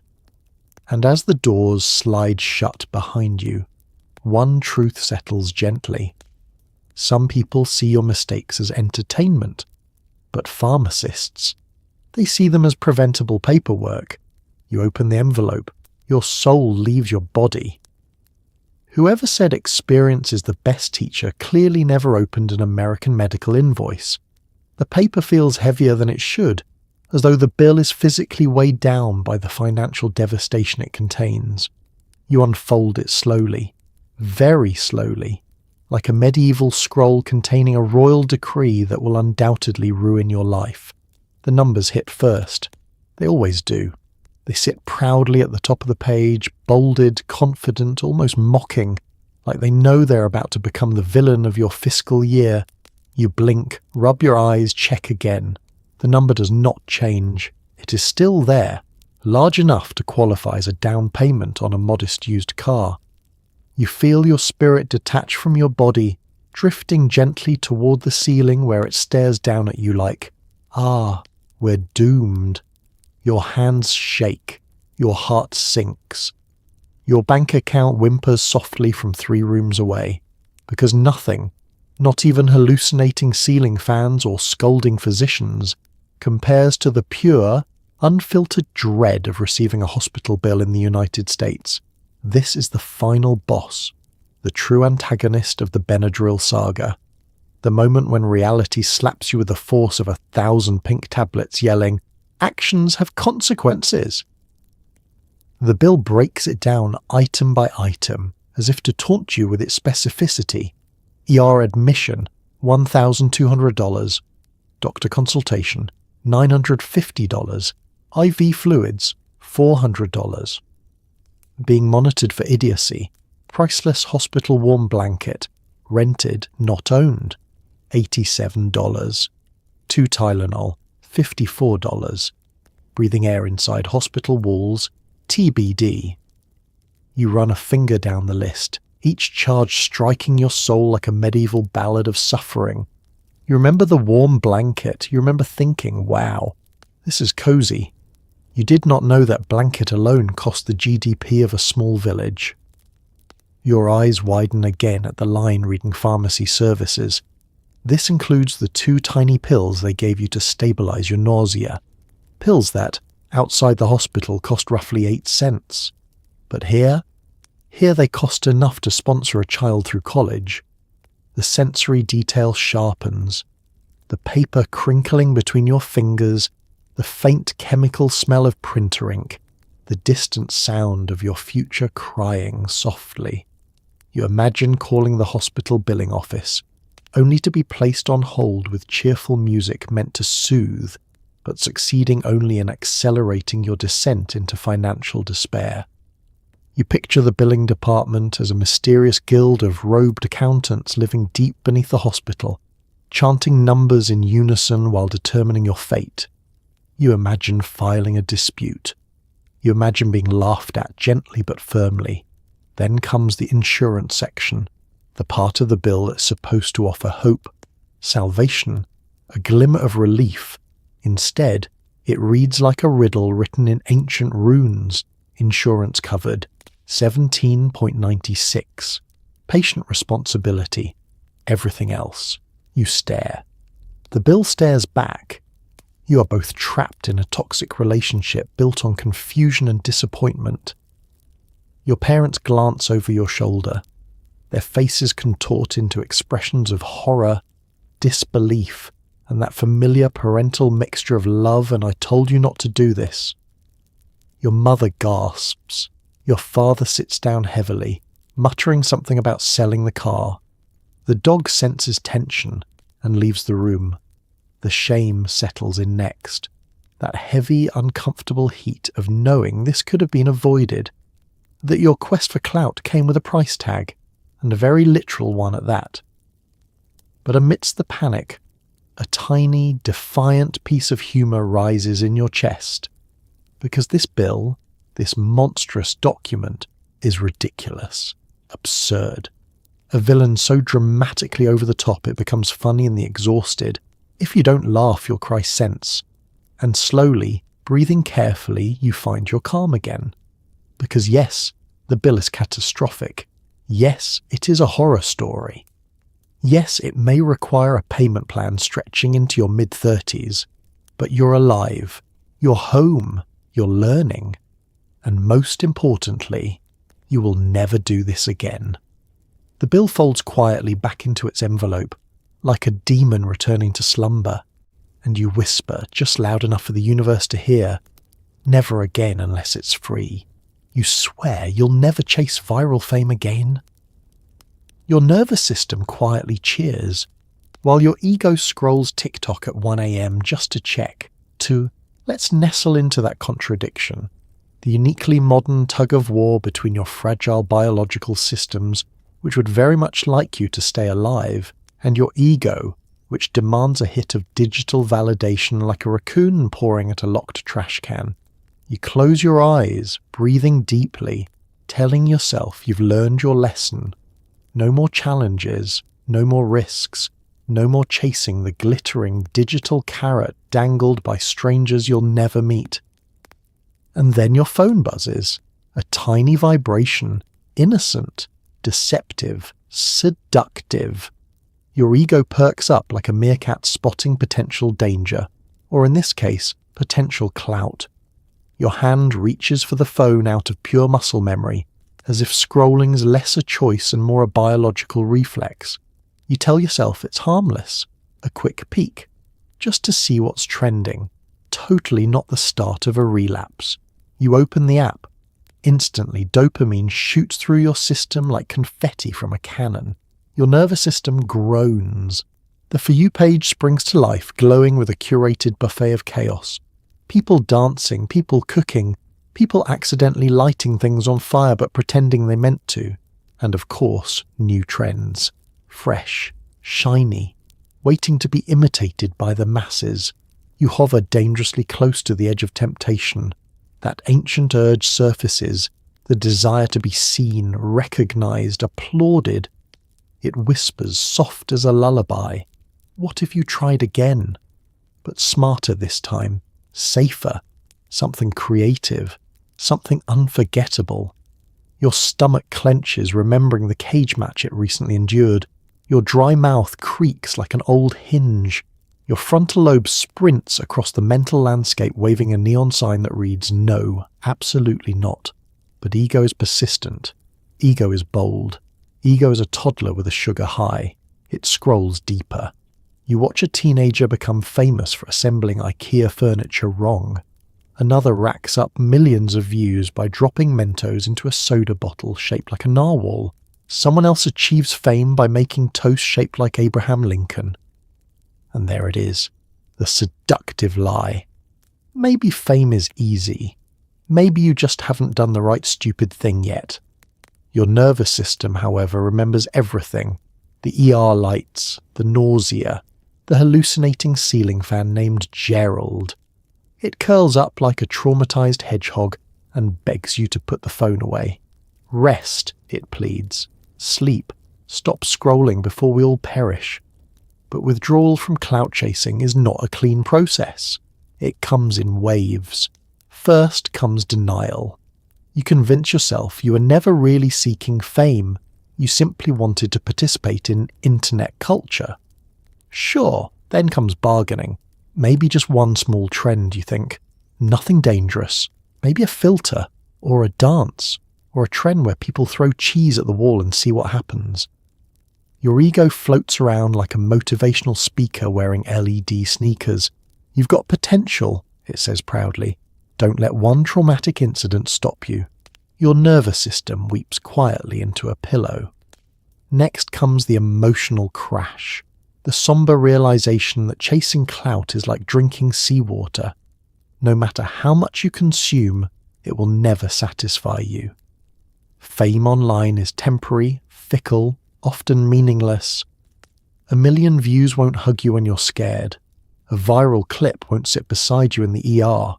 An algorithm won't remind you to take care of yourself. As you stare at the screen, scrolling through strangers' curated moments, a wave of clarity washes over you, soft, warm, undeniable. You don't actually want clout. You want connection, belonging, recognition that doesn't come at the cost of your health, and slowly, gently, your ego quiets. The dopamine fades, the glow of the screen softens. You place the phone down beside you, face down like you're tucking it in for the night. Your nervous system exhales in relief. Thank you, it whispers, tender as a bedtime story. You settle into bed, the glow of the screen fading from your vision, and a peaceful truth unfolds. Fame can wait. Your life cannot. And somewhere deep inside, a part of you finally believes it. Your mother sits you down, takes a deep breath, and begins a monologue so long and emotionally devastating it could qualify for an Oscar. There is a special silence in the air, the kind that precedes thunderstorms, volcanic eruptions, or parental lectures that will echo through your soul for years. Your mother stands before you, arms folded, eyebrows raised to heights previously thought anatomically impossible. She inhales slowly, with the weary grace of someone preparing to lift an emotional boulder, and then it begins. The lecture is not loud, it is not frantic, it is not explosive, it is worse, it is measured, thoughtful, surgical in its precision. The words slice through your defences one by one, delivered in a tone so soft it borders on deadly. This is not anger, this is disappointment wearing its most formal evening gown. Do you understand, she begins, how scared we were? Your stomach drops, your spine liquefies. You attempt to nod, but your neck chooses this exact moment to become a decorative item rather than a functional body part. She paces slowly, rhythmically, like a Shakespearean actor delivering soliloquies under dramatic stage lighting. Each step is a punctuation mark. Each breath is a new paragraph. She recounts the phone call from the ER, the panic, the frantic drive, the moment she saw you lying in a hospital bed, pale and surrounded by wires. She describes this in vivid sensory detail, as if auditioning for a dramatic reenactment on a true crime show. You sit there, absorbing it like a houseplant that forgot how to photosynthesize. Then she shifts gears. The emotional portion transitions into the historical portion, a hallmark of parental lectures everywhere. She reminds you of every moment she has kept you alive since birth, the sleepless nights, the school projects she helped with, the meals she cooked, the times she told you not to do dangerous things because she knows how you are. She lists these examples with the cadence of someone reading from ancient scrolls carved into mythic stone tablets. And after all that, she says, voice trembling with theatrical devastation, you nearly take yourself out with Benadryl. Benadryl? She says the word like it personally insulted her. Your father appears briefly in the doorway, takes one look at what's happening, nods with great sympathy for himself, and retreats silently. He has survived this lecture before. He knows better than to interfere. Your mother pivots again, seamlessly, into the philosophical portion of the monologue. She explores themes like responsibility, consequences, and the fragile nature of human life. You begin to feel like you're attending a TED talk no one asked for and yet everyone needs. Her hands gesture passionately. Her eyes shine with emotion. She's not just your mother now. She's an ancient oracle channeling generations of maternal exasperation. Then comes the guilt section, a masterclass in psychological architecture. She explains how much she loves you, how important you are, how the world would be emptier without you. These statements hit harder than any scolding. You feel your throat tighten. You regret every decision you've made since kindergarten. The lecture stretches on. Time becomes meaningless. You vaguely recall hospital machines, hallucinated ceiling fans, the ER staff's tired sighs. But none of it compares to this. This is the true punishment. Eternal, unavoidable, delivered with tenderness and fury in equal measure. Finally, she pauses. Her shoulders drop. Her voice softens. She rests a hand on your cheek, thumb brushing gently across your skin. "Please," she whispers, "don't ever put me through that again." And that is the moment your heart shatters. The monologue may have been long, intense, at times theatrically devastating, but beneath every word was love. Fierce, protective, overwhelming love. You nod sincerely this time, because the ER was scary, the overdose was terrifying, but nothing compares to your mother's lecture. And nothing motivates change quite like knowing the person who loves you most almost lost you to a TikTok trend. You're ushered into an office with inspirational posters and a bowl of slightly stale candy. The counsellor asks questions. You answer truthfully-ish. The office is warm in the way that every counsellor's office is warm, cosy but vaguely unsettling, like a waiting room for your own emotional reckoning. The walls are decorated with motivational posters from the early 2000s. One features a mountain with the caption, "You can do hard things." Another features a cat hanging from a branch. The cat looks exhausted. You relate. You sit in a chair that was designed to be comfortable but isn't. Your feet swing awkwardly. The carpet is aggressively beige. A diffuser hums softly in the corner, releasing the faint scent of lavender and something else, possibly resignation. The counsellor settles into their swivel chair across from you. They clasp their hands together with a practiced blend of empathy and professional boundaries. Their smile is soft, but their eyes say, "I already got the email about what happened." They start with the standard opening, "How are you feeling today?" You respond with the international anthem of teens everywhere, "Fine." They nod knowingly, pen poised over a clipboard that will soon hold the psychological equivalent of a Yelp review of your decision-making skills. "Let's talk about what happened," they say gently. You brace yourself. What made you try the challenge? You consider the truth. The real truth. Boredom, curiosity, peer pressure, a brain that temporarily disconnected from common sense. But instead you say something vague like, "I don't know, it just happened." The counsellor nods again, in that slow therapeutic way that means, "It absolutely did not just happen, but I will allow this lie for now." They jot something down. You glance at their notes. The handwriting is smooth, controlled, terrifying. It probably says something like, "Exhibiting classic symptoms of teen impulsivity mixed with algorithmic influence, possible desire for belonging, and an unhelpful fascination with antihistamines."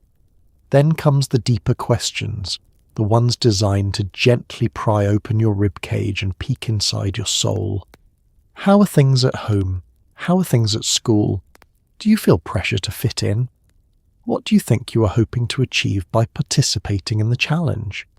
You answer each one with the emotional finesse of a raccoon caught rifling through a dumpster. Sort of honest, sort of evasive, truthfully-ish. They write more notes. You wonder if this is how celebrities feel during interviews, sweating, overthinking, praying no one asks about the controversial stuff. Your eyes drift to the candy bowl. The wrappers gleam like tiny treasures, but the candy itself is stale, slightly chalky, and profoundly disappointing. You take one anyway, chewing slowly, as the counsellor continues analysing your psyche with the gentleness of a brain surgeon wearing mittens. Then they try a different approach, the reflective method. What did you learn from all this? You freeze. Your brain panics. Your mind flips through every possible answer like a student guessing on a multiple-choice exam. Finally, you say that TikTok is dangerous. The counsellor smiles, a small, approving smile. Good, they say. What else? You think harder this time. The room feels warmer, that lavender diffuser is working overtime, that I should value my health more? Another approving nod. They scribble enthusiastically. You're earning points, emotional gold stars. Then they hit you with the sneakiest question of all. Do you want something like this to happen again? No, you say immediately, horrified. Excellent, they say. That means you're already taking steps in the right direction. A strange peace settles over you. The counsellor isn't here to shame you. They aren't disappointed. They aren't angry. They're simply trying to help you understand yourself, something you have not, historically, been very good at. You leave the office feeling lighter, calmer, a little more self-aware. And as the door closes behind you, the counsellor takes one last note, probably something like, shows insight, susceptible to peer influence, hopefully learned their lesson, check back in 2 weeks. You walk down the hallway, realising that damage control isn't about punishment, it's about understanding. And for the first time in days, you feel like maybe, just maybe, you're going to be okay. Rumours swirl. A cousin's friend's neighbour who hallucinated a purple goat for 6 hours, someone who tried to fight a mailbox, someone who thought gravity was optional. Urban legends always bloom where fear meets imagination, and nothing cultivates them faster than a dangerous trend. Suddenly the school halls, group chats and cafeteria lines become breeding grounds for whispered tales, exaggerated, impossible, half-true, and fully terrifying.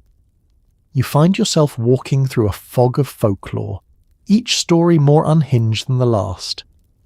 The first rumour comes from the lunch table, a kid who allegedly hallucinated a purple goat that followed him around the house, asking him deep philosophical questions like, what is the sound of a sneeze in an empty forest?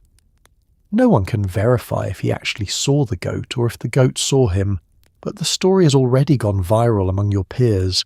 Someone even drew fan art. Then there's the tale of the mailbox fighter, a legendary figure who, after taking a heroic handful of antihistamines, mistook a neighbourhood mailbox for a personal enemy. Witnesses claim he squared up like a medieval knight, fists raised, shouting, "You don't own me!" The mailbox, being an inanimate object with excellent conflict resolution skills, did not respond. But the kid still managed to lose the fight. The mailbox sustained no injuries. Of course, urban legends grow quickly when the subject matter is embarrassing enough, and soon you hear about the gravity guy. According to half the freshman class, this unfortunate soul became convinced he could simply opt out of gravity. Rumour says he spent 10 minutes lying belly down on the floor, arms outstretched like a penguin preparing for flight. When nothing happened, he reportedly muttered, "I guess gravity's updating," and rolled under a table to wait for patch notes. Another whisper reaches your ears in gym class. Someone who hallucinated their reflection walking out of the mirror and giving them unsolicited fashion advice. Plaid? Bold choice, the reflection allegedly said before dissolving back into the glass. Whether this happened is unclear, but the story is spreading fast enough that everyone is now slightly afraid of bathroom mirrors. A more dramatic tale circulates near the lockers. A girl who believed she had become invisible and spent 2 hours narrating her own stealth mission in a whisper that was absolutely not stealthy.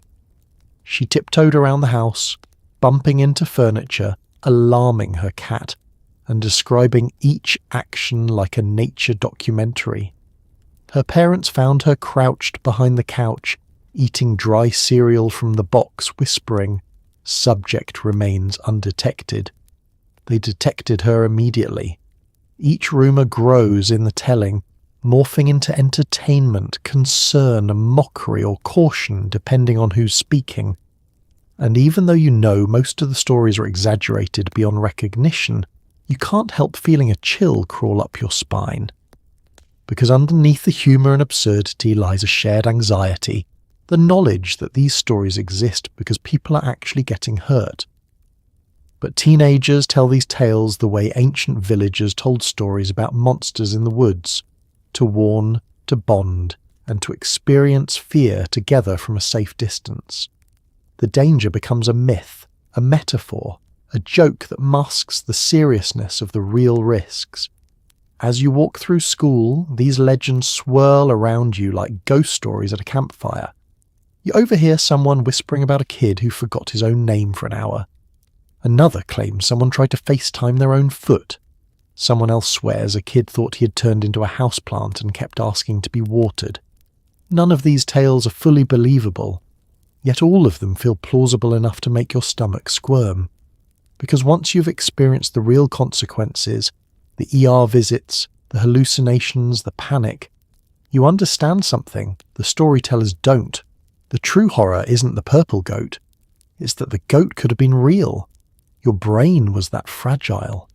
Urban legends are fun to repeat, easy to exaggerate, and comforting to laugh about. But underneath all the jokes and dramatics lies a simple truth. What happened to you wasn't a myth. It wasn't a friend of a friend story. It was real. And it could have ended much worse. You listen to another group spin a fresh version of the mailbox story, laughing loudly, reenacting the punches, and you smile softly. Not because it's funny, but because you're grateful to be standing here listening at all. Medical professionals pull up charts and diagrams, gently explaining that antihistamines are not toys, and your heart is not supposed to beat like that. You sit upright in a stiff hospital chair, wrapped in a paper gown that crinkles loudly every time you move, the acoustic equivalent of shame. A team of doctors gathers before you, armed with clipboards, colour-coded diagrams, and the patient but exhausted expressions of people who have explained this exact topic approximately 400 times this month alone. One doctor steps forward, calm, composed, delivering the kind of energy associated with bedtime stories read by someone who is moments away from clocking out. "Let's talk about what Benadryl actually does," they begin, tapping a laminated chart showing a cartoon human body that looks far too cheerful given the circumstances. They point to the nose. This medication is designed to block histamines. They point to a cartoon sneeze cloud exploding from the nostrils. Histamines cause allergy symptoms.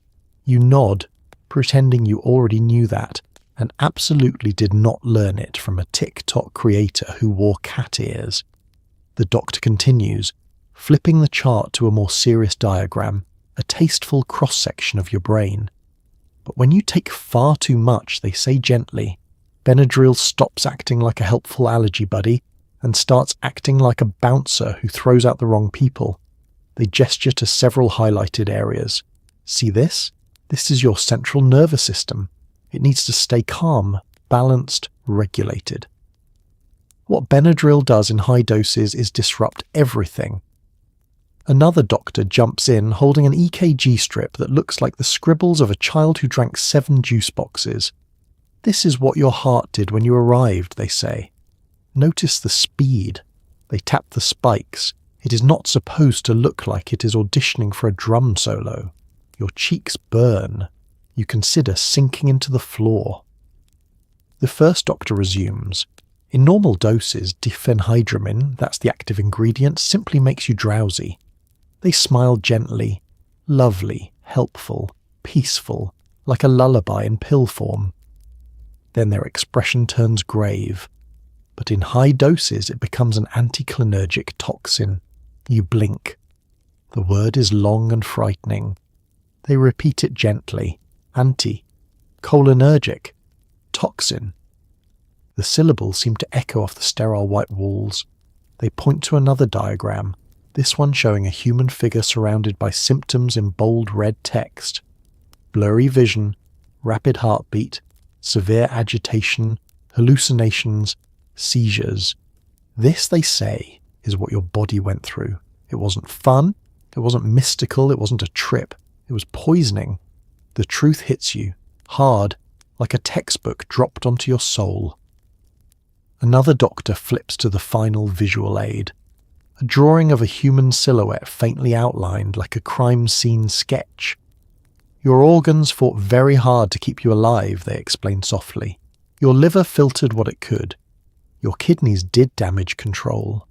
Your brain attempted, desperately, to maintain reality. You swallow. Your throat feels tight again, though for entirely different reasons now. And your heart. They glance at the EKG again. It was overwhelmed, very overwhelmed. The room is quiet for a moment. A nurse in the corner nods sympathetically, as though she personally witnessed your heart tap dancing at unsafe speeds. Then the doctors soften their tone, their shoulders relax, one even smiles. Not the polite smile, but the real one. The important thing they say is that you're here. You made it. Your body worked incredibly hard to recover from something it should never have had to endure. You nod, the weight of their words settling slowly, heavily, meaningfully. They end with a gentle reminder. Benadryl is a medicine, a tool, not a toy. TikTok challenges may come and go, but your brain and your heart, you only get one set. Something inside you shifts. Not fear, not embarrassment, but understanding. Real, grounded understanding. The doctors gather their charts, their diagrams, their EKG tracings. As they exit the room, one pauses in the doorway and adds, "We don't want to see you here again for something like this. Not because we don't care, but because we do, and that somehow lands deeper than any chart ever could." Lying in bed, wrapped in blankets, drinking water like a dehydrated cactus, you reach enlightenment. None of this was worth it. Not even a little. The room around you is still, quiet, and dim. The opposite of everything that has happened in the last 48 chaotic hours. The ceiling is steady now, not waving at you.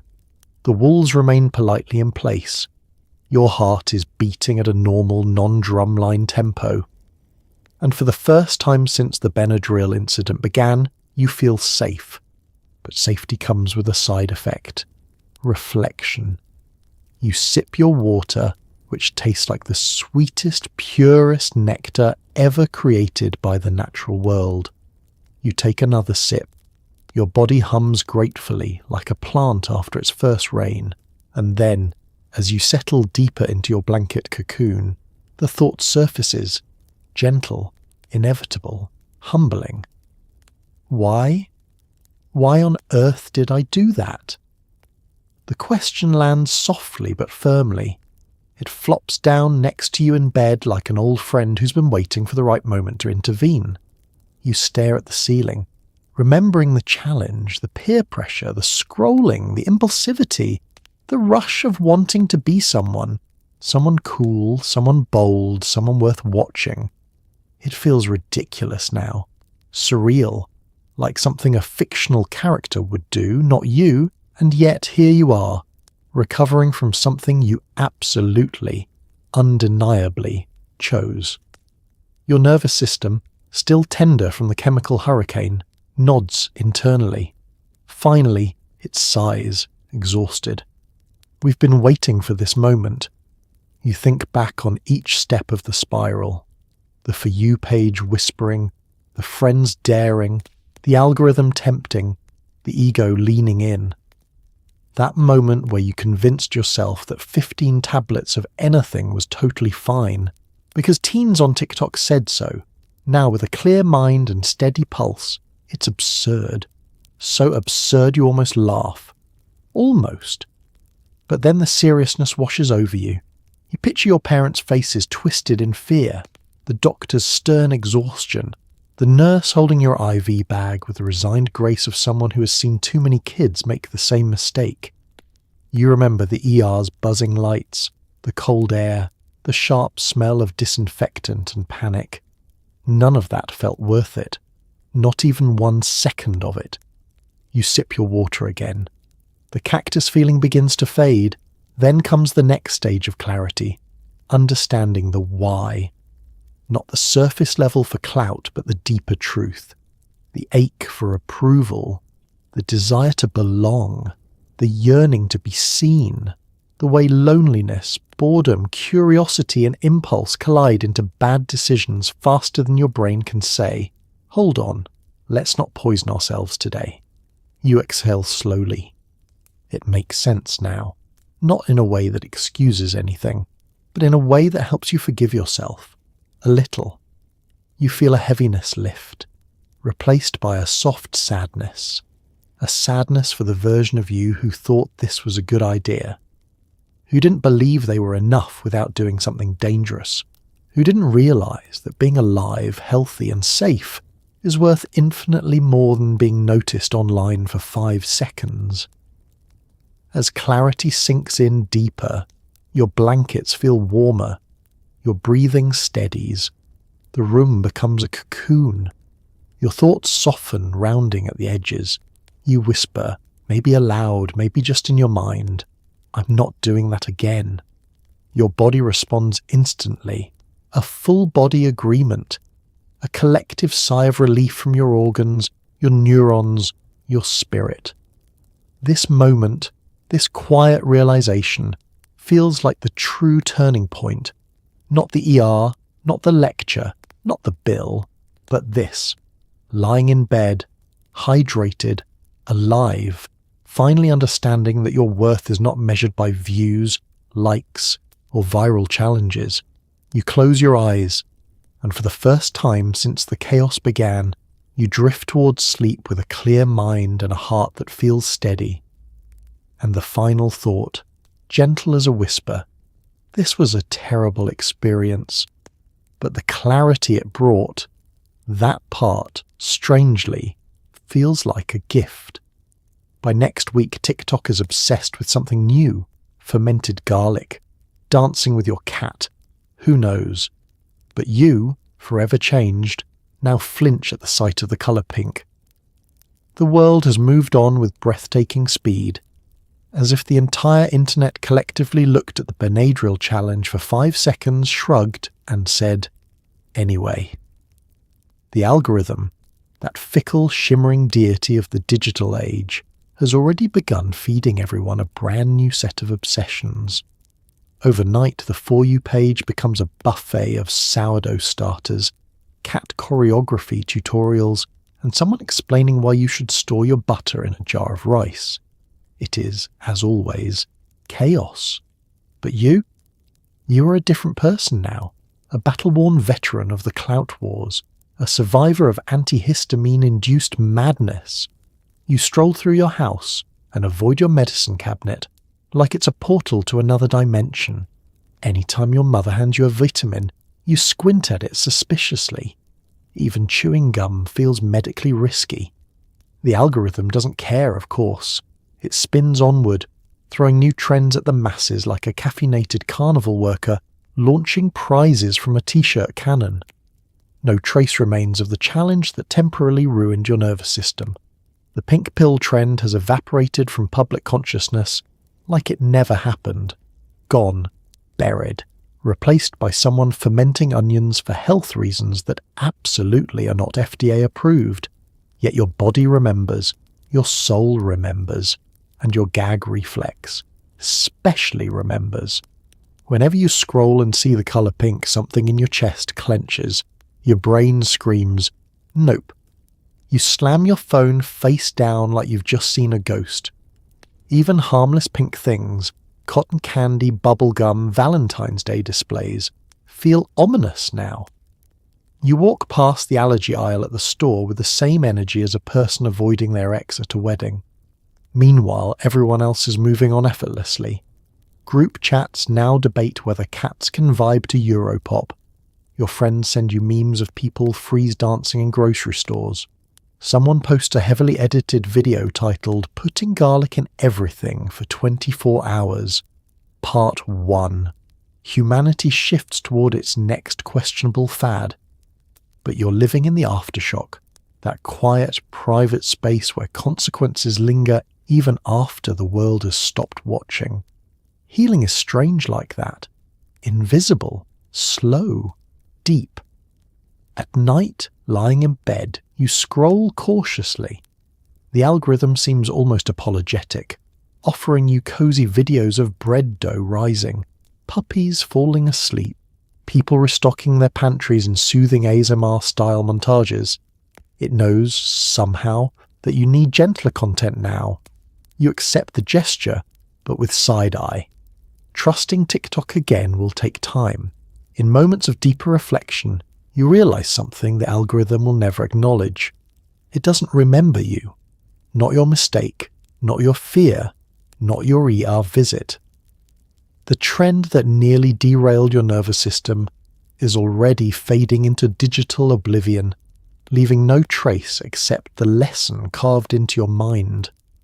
And weirdly, that's comforting, because while the algorithm forgets you, you don't forget yourself. You become the keeper of your own story, the only one who truly carries the memory of the night you learned exactly how fragile your body is, exactly how seductive a trend can feel, and exactly how precious your safety is. The contrast feels almost poetic. The internet moves at breakneck speed, but your growth, that moves slowly, quietly, honestly. And in the stillness, another truth arrives, soft, gentle, certain. You don't need the algorithm's attention. You don't need a challenge to feel alive. You don't need to risk your well-being to belong. Your worth is not measured in likes or views or trends. It's measured in the simple, humbling act of choosing to stay. So next time TikTok offers you fermented garlic, cat dances, or whatever unhinged nonsense it invents next, you smile, sip your water, and scroll past the chaos like someone who has finally learned the art of survival. Because trends come and go, but your life, that's the only thing worth holding on to. You sit in a high school classroom lit by flickering fluorescent lights, watching your pharmacology teacher slam a stack of worksheets onto her desk with the force of a woman who has explained the difference between therapeutic dose and life-threatening dose 4087 times this semester. She stares at the class with hollow eyes, silently begging the universe to grant teenagers a functioning sense of self-preservation. There is a heaviness in the air, the kind that forms only when an adult has reached the exact center of their emotional breaking point and is desperately trying not to start screaming. The fluorescent lights, flickering in sympathy, cast dramatic shadows across her face, turning her into a tragic figure in a play titled "Why Does No One Listen to Me?" She takes a long, slow breath, the kind of breath that has travelled through generations of teachers before her, the kind of breath used to steady oneself before delivering a speech that absolutely no one in the room is prepared for. She begins. It is not a lecture, it is a performance. A weary, impassioned monologue delivered by a woman who once dreamed of shaping young scientific minds and now finds herself explaining, for the fourth time this week, why antihistamines should not be consumed in quantities large enough to tranquilize a yak. "Let's review," she says, her voice tight but calm like a kettle moments before whistling. She lifts a marker and writes 2 words on the board: therapeutic dose, life-threatening dose. She turns back to the class. They are, she says, different. Profoundly different, radically different, universes apart. A brave but misguided student raises a hand. But what if? No. She cuts them off with the precision of a guillotine. No what if. No hypotheticals. No theoretical TikTok-inspired case studies. We are done with what ifs. The class falls silent. Even the dust motes freeze mid-air. She continues pacing, her lab coat swishing behind her like a cape. A therapeutic dose, she says, pointing to the board, helps you breathe during allergy season. A life-threatening dose sends you to the ER, introduces you to a ceiling fan named Gerald, and forces medical professionals to question the future of humanity. Several students shift uncomfortably. Someone in the back whispers, "Who's Gerald?" You sink lower in your seat. Your teacher slams the worksheets onto desks with theatrical flair. "This," she declares, "is your assignment. Highlight the correct dose for each medication. Do not highlight the incorrect dose. Do not wonder what happens if you take the whole bottle. You already know what happens. It's been on the news. I've had to update my curriculum because of it." She rubs her temples, eyes closed in silent prayer. "I became a teacher," she murmurs, "to change lives, not to prevent you from ending them accidentally." The fluorescent light flickers again. It feels like even the electricity is tired. Your teacher marches to the front of the room and pulls down a diagram of the human nervous system with the aggression of someone starting a lawnmower. "This," she says, stabbing the diagram with a pointer, "is your sympathetic nervous system. It does not enjoy antihistamine overdoses. It is not built for them. Stop making it suffer." The class stares at her, wide-eyed, chastened into the quietest silence this room has ever known. She exhales, a long deflating sigh, and softens. The lecture shifts into its emotional epilogue, the part where teachers reveal that beneath their frustration is genuine concern. "I want you alive," she says quietly. "I want you healthy. I want you to use medication responsibly, not because there's a test, but because you need your body. You need your mind. You need to grow into adults who know better than to poison themselves for likes. You feel something stir, guilt, gratitude, maybe both."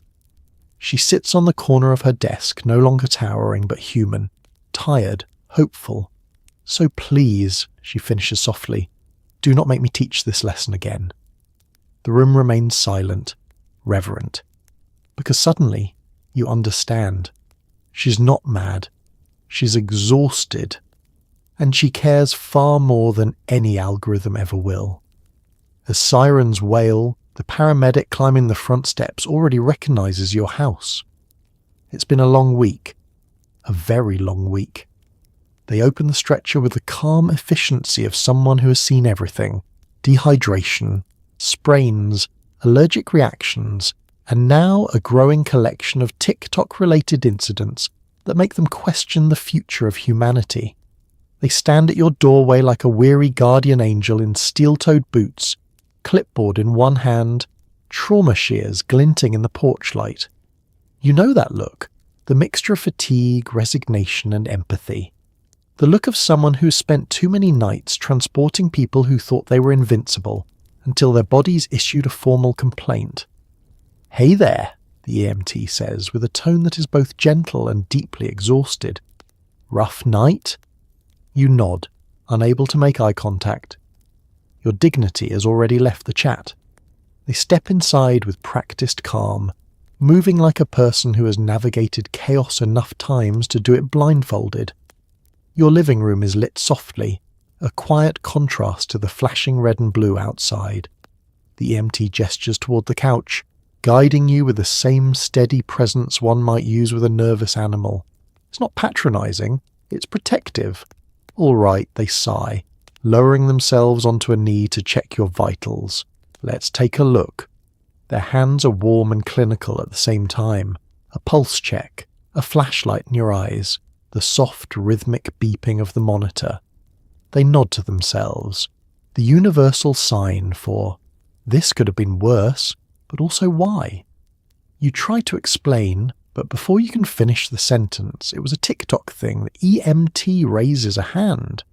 Say no more, they reply in the tone of someone who has heard those words far too frequently this month. Because EMTs see things, patterns, trends, cycles. They know when a certain dare is circulating. They know when kids start swallowing too much of something, because the algorithm said so.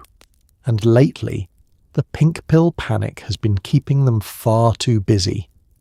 As they wrap the cuff around your arm, they offer small talk in the way emergency workers do. Calm, grounding, just enough to pull you back from panic. You're feeling dizzy? A little? Nausea? Oh yeah, hallucinations. You hesitate, they arch a brow. Did anything in your house introduce itself to you? A ceiling fan maybe. You look away. Their sympathetic nod says everything. They write notes on their clipboard. Fast, practice strokes from someone who documents disasters with the accuracy of a historian. Then they glance toward your parents, who hover in the doorway wearing the haunted expressions of people who have aged 7 years in one evening. The EMT gives them a reassuring smile. Warm, human, understanding. We'll get them checked out, they say softly. They're going to be okay.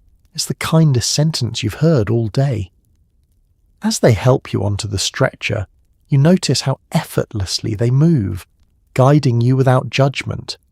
Their face is calm, even kind, but beneath the professionalism lies a flicker of something else, the quiet hope that this will be the last TikTok-related emergency they respond to for at least 24 hours. They secure the straps, adjusting them so they're snug but comfortable. All right, they say, let's go take care of you. The night air is cool as they wheel you outside. The ambulance doors open with a familiar metallic groan. Inside, everything smells like antiseptic and perseverance. You're lifted into a world of blinking lights and soft radio chatter. The EMT climbs in beside you, buckling in with a sigh heavier than their gear. You know, they say as the doors close, when I became a paramedic, I thought I'd deal with car accidents, falls, heart attacks, normal stuff, not teens taking allergy meds like they're entering the Olympics. You manage a weak laugh, they smirk, but then their voice softens. Listen, you scared your family tonight, and you scared yourself, but you're here. That's what matters. The engine rumbles, the siren wails, the city blurs past the windows. As you lie there, safe, stabilized, handled by someone who has seen true emergencies and still treats yours with compassion, a deep gratitude settles in your chest. Because tonight, the EMT knew your address. But if you're lucky, they won't ever need to return. As we settle in for the night, take a slow breath and let the chaos of today's journey drift softly into the background. We followed the winding, bewildering path of modern teenage internet culture, wandered through the strange land of algorithm-induced regret, and watched you navigate a world where even allergy medication can become a perilous badge of honor. Somehow, through the confusion, hallucinations, and the occasional lecture from an extremely tired school nurse, you made it through. And that alone is worth a quiet moment of appreciation. Because surviving a day in any era takes resilience, even this one.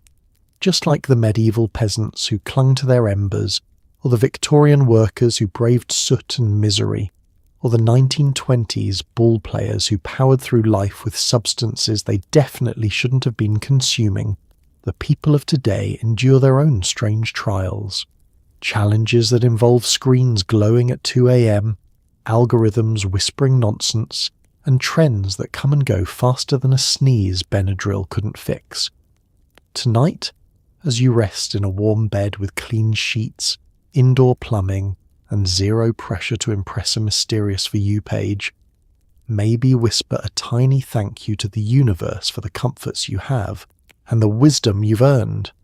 You don't need viral fame to matter. You don't need a dangerous challenge to prove anything. You've already survived enough in this life to be impressive simply by existing. So close your eyes gently. Let the fan hum its soft lullaby. Let your thoughts settle like dust after a long, strange day. History may be ridiculous, terrifying, and deeply absurd, but it's also a reminder that humans have always found a way through the chaos. And tonight, you get to drift peacefully towards sleep, safe, warm, and whole. Good night.